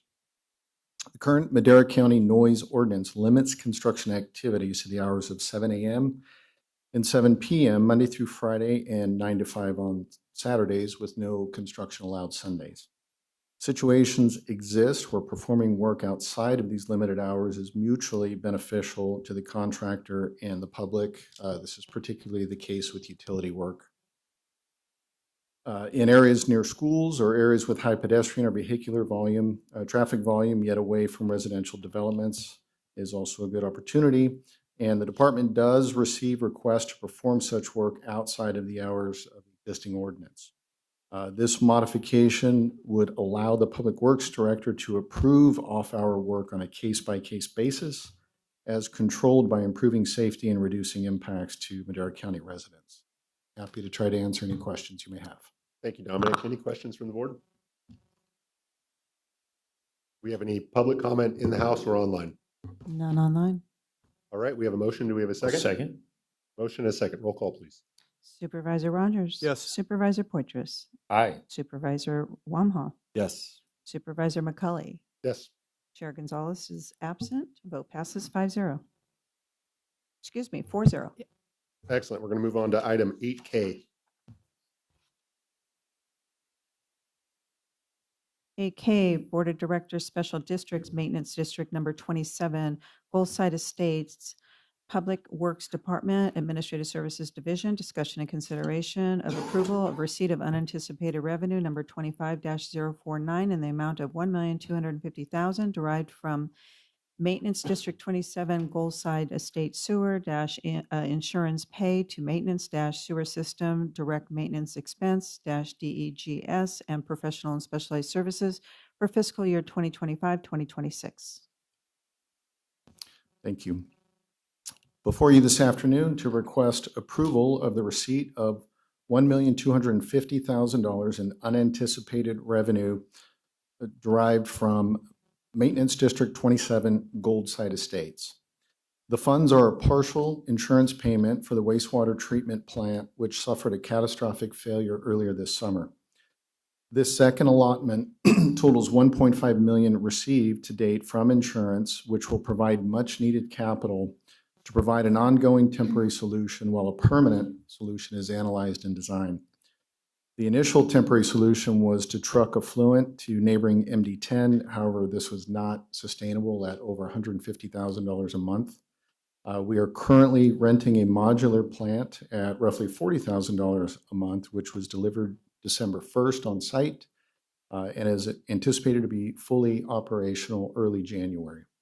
The facility will provide service until the permanent solution is determined, and we have hired a consultant to look at rebuilding a plant on site or possibly a permanent connection to the Oakhurst facility. If you have any questions, be happy to try to answer them. Thank you, Dominic. Any questions or comments from the board? Do we have any public comment on this item? None online. Bring it back to Move the to board. approve.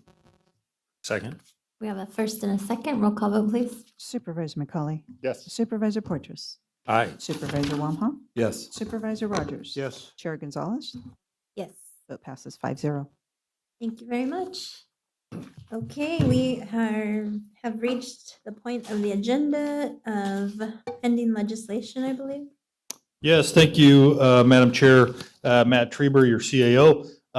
We have two items that you should have before you.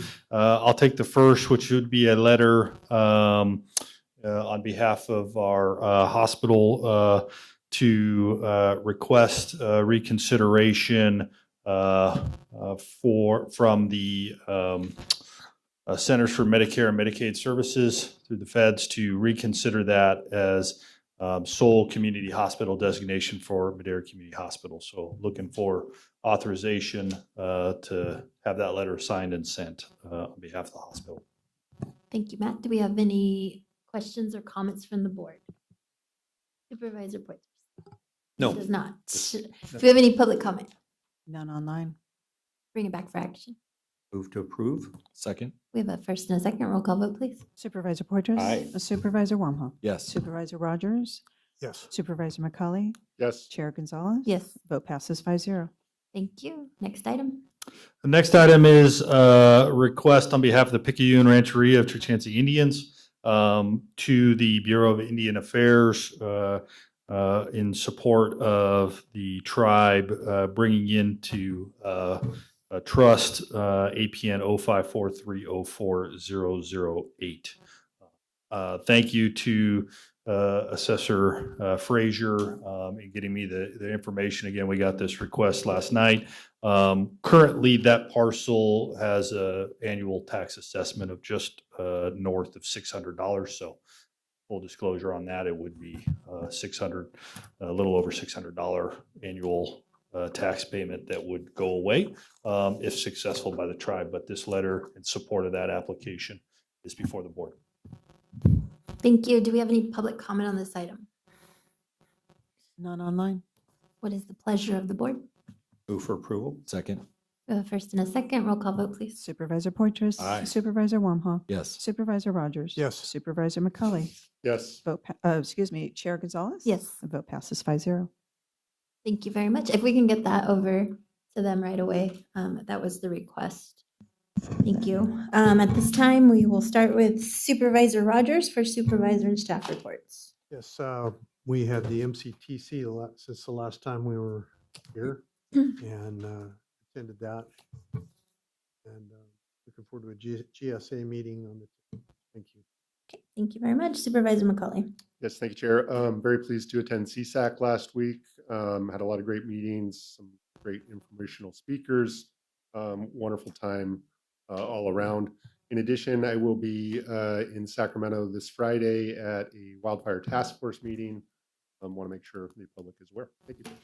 Thank you. I too attended CSAC, and I want to congratulate Supervisor McCauley for receiving the Circle of Friends Service Awards. And so thank you for your leadership in that area. We learned a lot, got to see a lot of folks from around the state. Also want to congratulate Supervisor Poitras and our CAO Treber for being recognized on the clerk's quiz. Won a whole $50 or $25. It was so cool. So they have the bragging rights for the year. Other than that, it's been a wonderful year. Thank you for allowing me to lead as the chair. I will be happily handing the reins over at the next meeting. But thank you for making this year pleasant for me. And thank you to all the staff, and wish you all a Merry Christmas and a happy and safe New Year. We'll see you next year. Supervisor Wamhaugh. Yes, echo, thank you to all the staff. Thank you to everyone involved. As we reflect on the year, just a lot of things have happened. You have a new CAO, lots of new staff, and it takes all you guys to make everything turn. So just want to use this time to say thank you regarding my legal obligations for staff reports. I also attended CSAC last week and got some good information, had some good speakers, and I'm also on the CSAC board of directors as well, and endured that meeting. You're welcome. But it could be cut in half, I think. That's why we put you on there. Yeah. And also out of the district fund gave $100 to the Madera County Museum for their Christmas gala. Thank you. Supervisor Poitras. Very good. We had a great tree lighting ceremony in Madera. It was the biggest Christmas event I believe we had in many, many years, maybe ever. And it was really well attended. I had a chance to ride in the parade, and I was unbelievable. People were packed all the way from Lake Street all the way to G Street. I mean, there was no break in the number of people, so it was really well attended. And thank you, everybody, for all the vendors and volunteers and people who donated money towards that event. It was great, and looking forward to future years. Merry Christmas, everybody, and thank you. Thank you. CAO Treber. Yes, thank you. I'll certainly echo happy holidays and Christmas to everybody, and thank all of the employees and the team here, the great team we have in Madera. I will be gone the remainder of this week, coming back Friday up in Sacramento at CAO executive training through CSAC. So looking forward to that. But again, happy holidays, happy new year, and thanks to everybody out there. Thank you. County Council. Madam Chair, no report, but a lot of gratitude. Thank you. Thank you. And Madam Clerk. Nothing to report. Thank you. Thank you. And thank you for the setup. It's beautiful. Anyone else? Okay, with that, we will stand adjourned at 3 p.m. Get you out of here just in time.